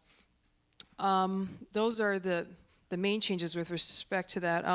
One other change was also the addition of a perimeter wall at the rear of the project. There was concern expressed by the Canyon Country Club that, they don't want all the timeshare guests to go onto the golf course, so a 5.5 foot high perimeter wall and wrought iron fence. I'll just show you that detail real quick. It's right here. You see that they have a block wall. It's about 2 feet high, and then about a 3.5 foot high wrought iron, steel fence on top. Actually, just exactly like what the pool fencing will look like. They're also proposing to use scored blocks. You can see it drawn on here. Again, those elevations do need to be revised. However, when design review, when the architect had a chance to explain those sort of changes to reflect the Murray Canyon, the changes on the Murray Canyon elevation, they were certainly comfortable with what they were seeing and did recommend conditional approval. The landscaping was also reviewed. And the landscape architect reviewed it, was also very comfortable with the landscape that was proposed. Just some minor changes to sort of reflect the details on the sheets versus what's on the site plan, and just minor things about labeling streets and things like that. Otherwise, staff recommends approval of this final plan development district. Be happy to answer your questions. Thank you. Thank you, Jean. Ms. Conrad? Jing, I seem to remember from the last time a concern about employee parking and an employee break room or something like that. Did those get addressed? Those have been, an employee break room has been added, and employee parking, as far as I understand, can correct me if I'm wrong, they will be delineated spots for employee parking only. And the number of parking spaces has increased to 120 spaces. Mr. Schoenberger? Doug, has the tribe now seen the revised plans? They have received the plans, I believe. They've not taken them to the Indian Planning Commission. The tribe's action on this officially was to recommend that it not be approved. And as of today, the tribal position is still that they didn't like the project design. And we're proceeding with our process. It's my understanding the applicant, as a courtesy, has asked to be on the IPC meeting in early April to update the Planning Commission at the tribe. And was the tribe's concern just they didn't like the architecture? I think they had concerns about the street frontage, the landscape design, as well as the carports, and then the units above the carports, and just how that unit, that stacked condition works. So they've pushed that back so that no longer exists. The design team has utilized the same landscape architect that the tribe did on the golf course across the street to try to make it work a little bit. We think that landscape's got some areas to be beefed up a little bit, so that's why we recommended that the landscape plan be reviewed a little bit more. And I still think it's a very sharp, well-designed project. I think it'll have good curb appeal. And and looking at the hotel project across the street, which you'll see next week at your study session, they're distinctly different building designs, but I don't think they're incompatible at all. And I think that once this project's built, it'll be a good addition. But the Indians' concerns were with the design, not with the land use. Yes, the tribal council did recommend approval of the change in the general plan to increase the density. It was really design and I think compatibility issues relative to the project. Very good then. Mr. Matthews? Mr. Chairman, I'd move approval of plan development 5.0938 PD 282, subject to the 2 conditions in the staff report. Is there a second? Second. Motion by Mr. Matthews, second by Mr. Schoenberger. Any further comments? All in favor say aye. Aye. Any opposed say no. Motion carries unanimously. Good luck. Thank you. Next, under miscellaneous, we have a sign program application by Ed Bailey for monument sign at the Tuscany Plaza located at 2500 North Palm Canyon Drive, which was continued from the March 12th meeting. Staff report, please. Thank you. The item before you is an item that you've looked at in the past, you may recall. Originally, this was submitted to the city in February of '02. It was denied by staff for a number of reasons, including the lack of dimensional lettering that was required, and also the fact that the sign code requires that identification signs for commercial centers under 15 acres without anchor stores of a certain size can only have a center ID. This did not meet the criteria to have the individual tenants displayed on it. At your meeting on May 22nd of 2002, the commission directed staff to allow individual tenant signs and work with the applicant to upgrade the monument sign, bringing back the design for review. In the meantime, the applicant has done a number of things. He's removed some logos and also gone to a single color of text with the red text. Staff does still have the concern that this is an oversized sign, doesn't meet the criteria for the allowance of individual tenants' names on the monument sign. I will approach the boards and show you what's proposed at this time. The director may have some additional comments on this item as well. Thank you, Alex. Please do. As Alex goes up, Alex gave you the cautionary concerns. We're going to end up with more requests for tenant signs on monument signs, and I think in the long run, you're going to be disappointed with the result.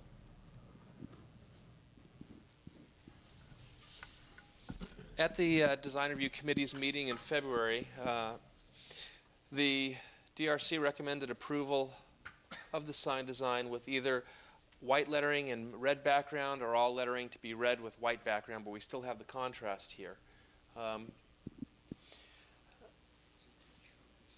The applicant has informed me that they have agreed with the property owner to use push-through lettering, but we still have kind of a sign that doesn't quite work in either direction. We've got a mixture of a lot of fonts and as well as a lot of font colors. It still isn't quite a coordinated sign.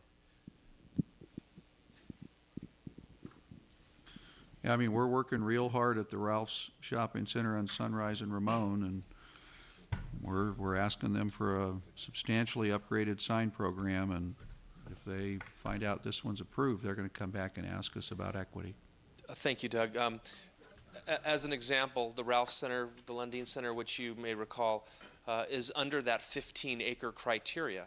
And we have been providing direction that because they don't meet the 15 acres, they're only entitled to a center sign, which would be Sunrise Plaza or Sunrise Ramon Plaza. But they have been indeed told by staff that you can't put a Starbucks and a Ralph's and a Save-On's logo. So if we were to approve this, it would set a strong precedent citywide that staff's, in all honesty, uncomfortable providing. Mr. Chairman, Yes, Ms. Conrad. I move denial of sign program application by Ed Bailey for the monument signs in the Tuscany Plaza and suggest to them that they restudy with staff a more cohesive sign. It's not that we're not sympathetic to the plight of the shopping plaza, but this is just too many fonts, too many colors, too disjointed.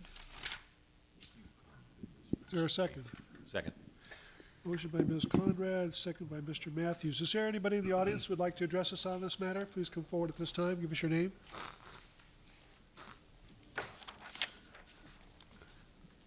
My name is Ed Bailey with Maradon Corporation, representing Holly Hills Development and the new owner, John Kia. As was done in the May meeting, we had discussed about bringing in the raised lettering and then the other individual signage, because they were individual logos and things, would make that an impossible direction to be able to do the raised lettering on that. As from a memorandum in October of 2000 on sign construction guidelines, it does discuss the dimensional lettering for the site sign itself, and then making exceptions for logos and other design features that are being made. The segregation between the maroon color behind the Tuscany Plaza sign makes that the plaza sign itself. Okay, then the individual units, those are individual logos and trademarks. And trying to either, trying to make it like a maroon background on the background of the individuals, then that does conflict with some of the existing trademarks and logos of the particular businesses that are there. As to this not complying or having a problem with the Ralph's situation, this actually falls under the original sign plan that was available for this. But we've been trying to bring it up to date and bringing things forward, and we haven't come up with a new sign plan yet. We're still debating this particular sign. I have had discussions with the new owners to do the raised dimensional lettering and so forth, and we've gotten our bids for that to get that ready to go. The only thing we're waiting for now on that particular thing is to get to the permit. Again, like I say, we feel that it has fallen within the existing sign plan that was approved for that center back in 1981. We've come up with these directions to come up. You have the sign of the plaza itself, which is for the plaza, and then the individual signs that have come out from the setup there. Very good. Thanks for your comments, Mr. Bailey. Alex, did you have a follow-up comment? Yes, I did. In regard to Mr. Bailey's comments, he is correct in that the original sign, and you may recall it, the Lomans Plaza sign was approved as part of the original development of the center. There is no problem with the dimensions of the sign as a plaza identification or shopping center identification sign. The problem that we're not able to address or have a response to is a way to get the sign permitted legally with the addition of all the individual tenants on the sign because of the acreage and the size of the site. And again, because it falls in a certain criteria or category based on the limited size or the fact that it's not 15 acres, there is no way that we're able to find to get to an approval of the individual tenants on the sign. I do have a copy of the original approval of the Lomans Plaza, and I'm sure you all recall it. It's the octagonal sign, long rectangle, low box, metal frame. It was a fairly attractive sign. It's comprehensive. The design only has one font. There's two colors. It's pretty simple. So in terms of the original design, it was a pretty good design. Here we have a design that's not quite as strong, and there's in reality no way to actually permit it. So again, our recommendation is not to approve this sign this afternoon. Alex, could you clarify, the first time that this came before us, did we approve the concept of individual tenant identification on the sign? Seems like we did. In reading the minutes, you did. I've got a note here. You directed them to allow individual tenant signs, work to upgrade the monument sign, and bring back proposed signs for final review with push-through letters. And that was what you were trying to get. Well, what, and just so I'm getting, so my focus is getting a proper focus on this issue. Because I remember looking at this sign, and I remember we were talking about whether tenants should be on it or not on it, and with some disagreement, I think we said okay to the tenants being on the sign, but to try to redesign it. But what you're saying now is that because of the size of the shopping center, by our sign ordinance, the sign ordinance would prohibit identifying the tenants on this monument sign. Your understanding is correct, Commissioner. Okay. All right, and I guess that wasn't pointed out to us at the time we looked at it before, or it was, and we just disregarded it. I'm not sure what happened or why we did that. I'm thinking, though, on trying to think citywide here for a moment, and if, for example, at Smoke Tree, there's a monument sign on the corner of Smoke Tree that says Smoke Tree, and I'm just thinking to myself, if that sign included a whole raft of tenants, it wouldn't look very good. Is that the issue that we're concerned about here? You know, the issue is when you get into, and we'll use the Palm Springs Mall as an example because it's one that, you know, we all look at. They came through and did a monumentation sign program that keyed the shopping center with a very strong sign, and then they did anchor tenants. Well, community shopping centers and shopping centers of that size, we have a provision that allows that to occur. When you get into shopping centers this size, the sign ordinance basically says you can identify the center but not load up tenants, you know, on that particular sign. The reason this came to you the last time is the staff denied the sign. You know, and the way the process works, if staff denies something, we don't require that they file an appeal and all that. We just put it on your next agenda. And you looked at it, and according to Alex's review, I don't remember the exact discussion, that you did give them encouragement to come back with something. I made strong remarks from staff's perspective. I just think this one's going to be hard to justify, you know, particularly because we've been trying so hard with the new Ralphs to try to keep the project identification sign to identify the shopping center, as opposed to every tenant in that shopping center. Well, I understand the problem. Do we have, on the other hand, I am sympathetic to the owner of this property because it's been a tough property.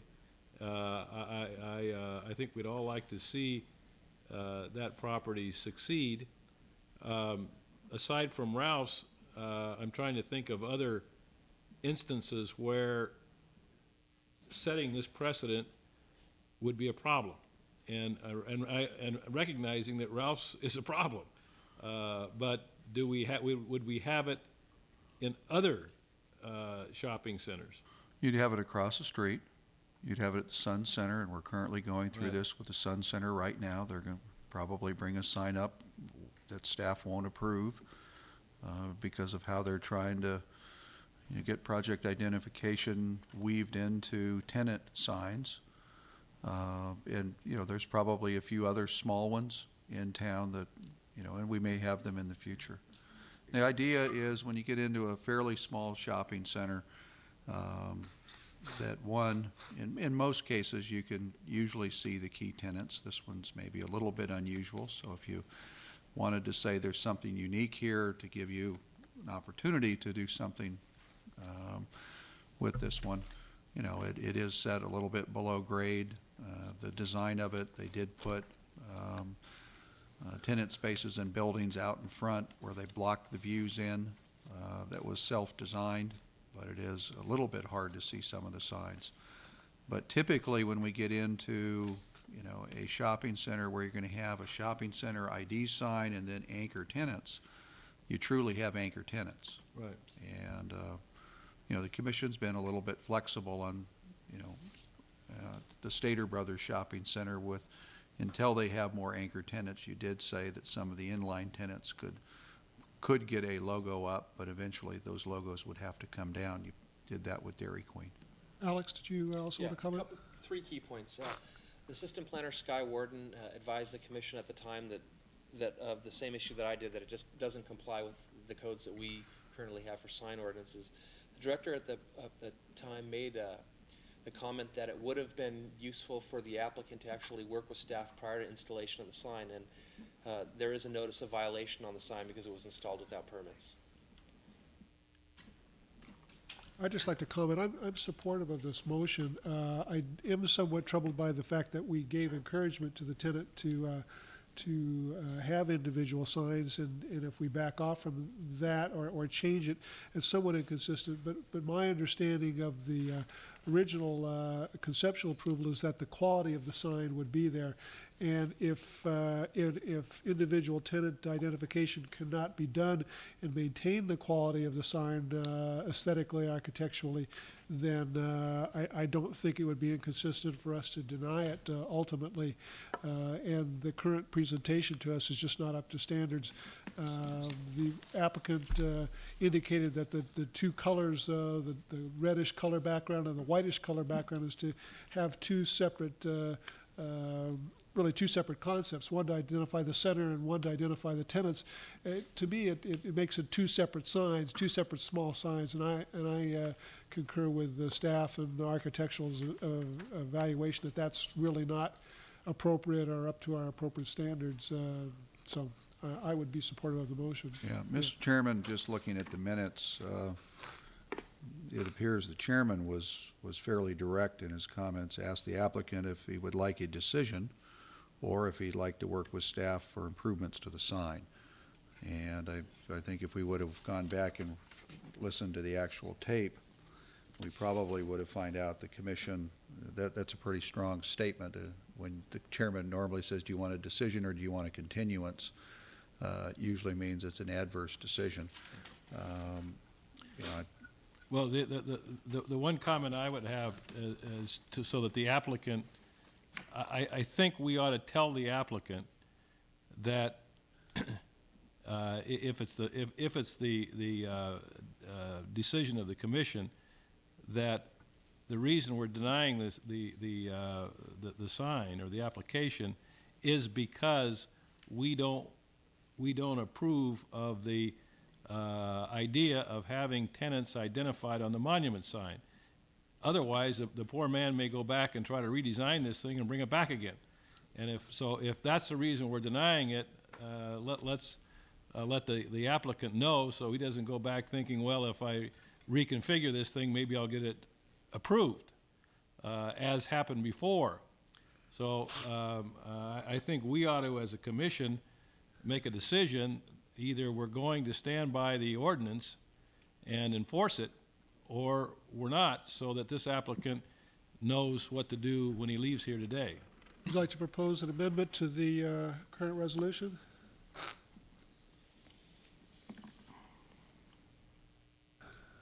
Well, I guess I'll make a motion to. We already have a motion. Oh, there is No, a you can make an amendment. You can propose an I amendment. don't, what's the motion? Denial. Deny it. I'm not gonna, I'll second it. Okay, strictly was denial? Okay. I would like to add just a couple of things, because one is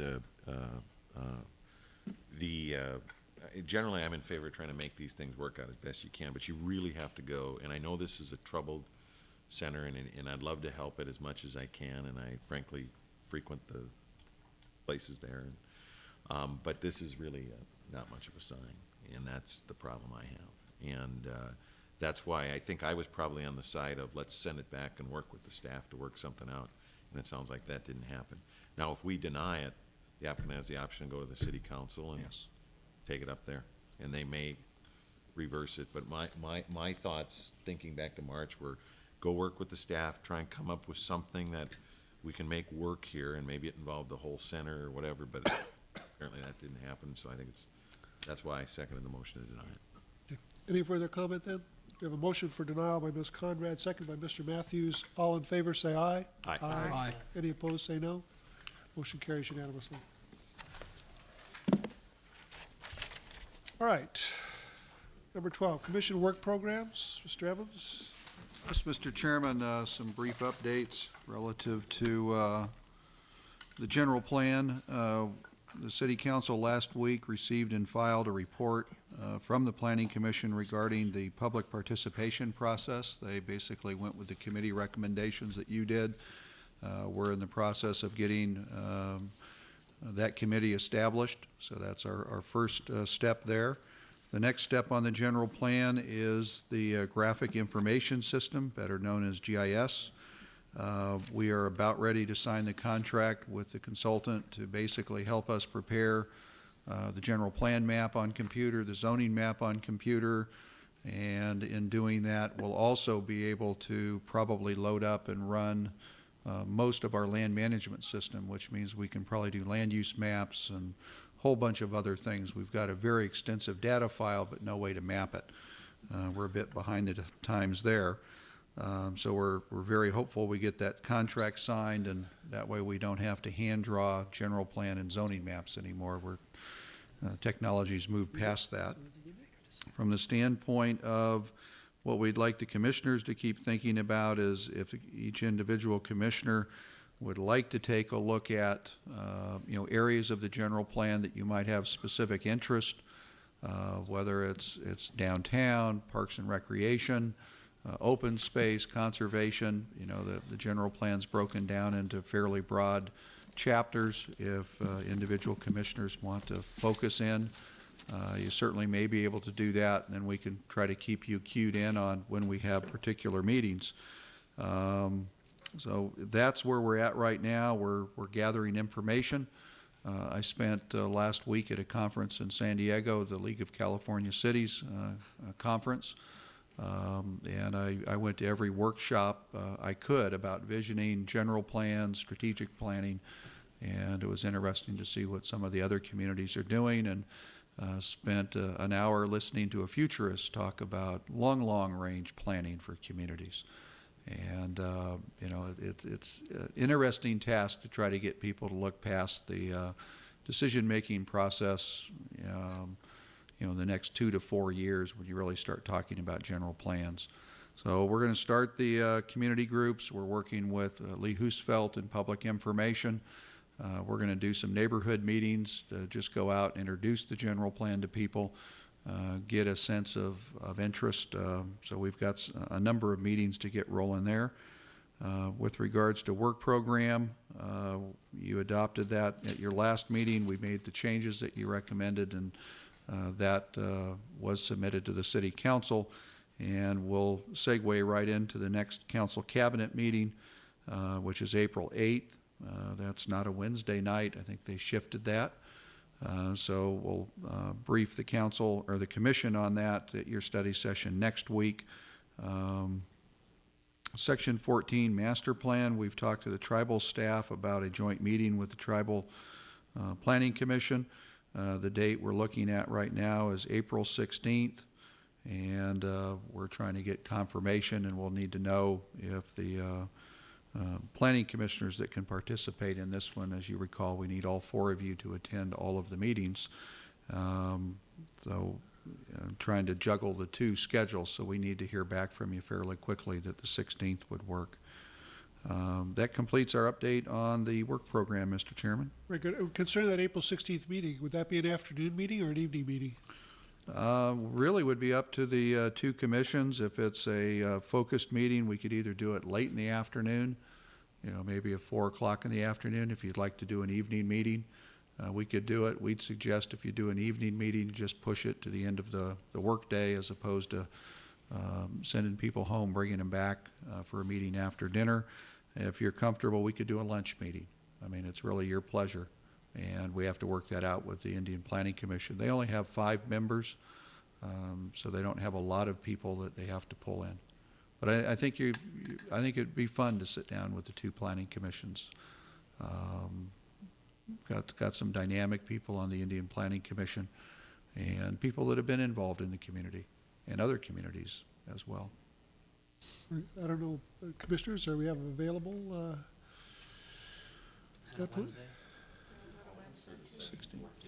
Which of the 4? Do you wanna Tuesday. Can you remind which of us are the 4? I know I'm one of them, and I think Ms. Conrad's one of them, and Mr. Caffrey. It's a Wednesday? Mr. Grinch, no? So the Diane Morantz is the 4th one. No? John is, okay. 16th works with my calendar. Is it a Wednesday? The 16th of April. April. I don't have my calendar. I'd have to look. Okay. If you could give us a call. It is a Wednesday? Yes. I mean, I'm sorry, Doug, I was reading something else. Are you proposing that, and should I check the calendar to get back? If you could check the calendar and get back to us.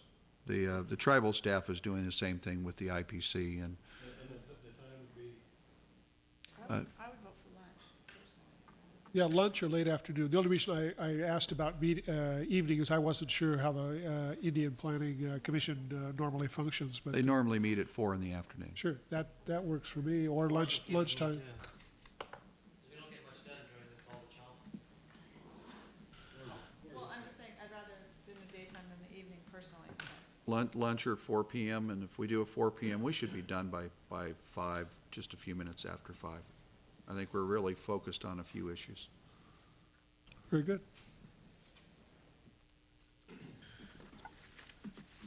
Doug, will we have an opportunity before that meeting to meet again as a group ourselves to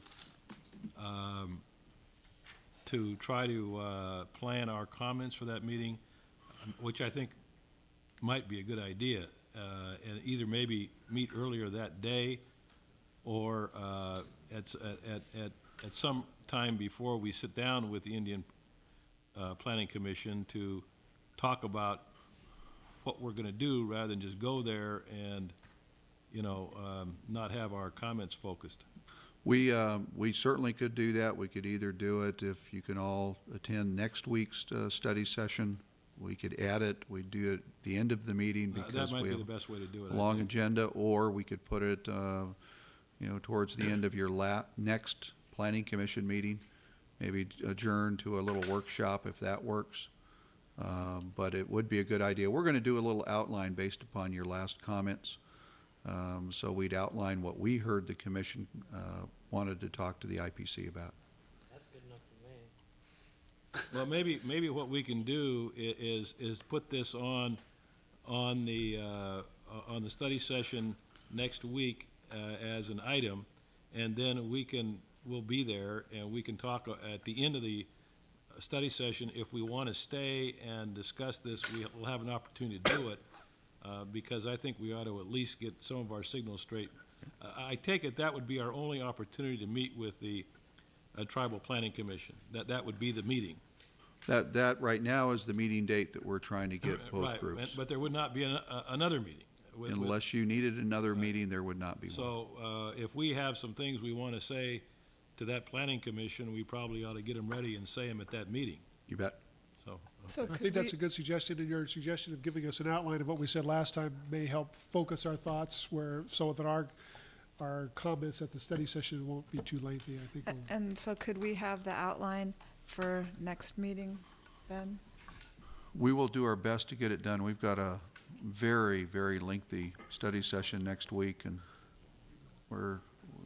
this will be about the 11th or 12th item. So please come on time. And I won't be present at the next meeting. I'm going to be out of town. second? Yes, that's my anniversary. Okay, we take one item off that one. We'll try to do it after your next regular meeting, and we will have the outline by then. All right. Next item, then, city council actions update. Yes, Mr. Chairman, the city council tonight has an adjourned meeting. Got a few items on their calendar. One is a review of the White Party and suspending regulatory ordinances.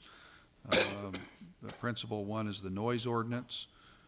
Due to the length of the events, they're going to talk about some of the convention center items underway, the airport terminal access roadway, and some of the airport security issues.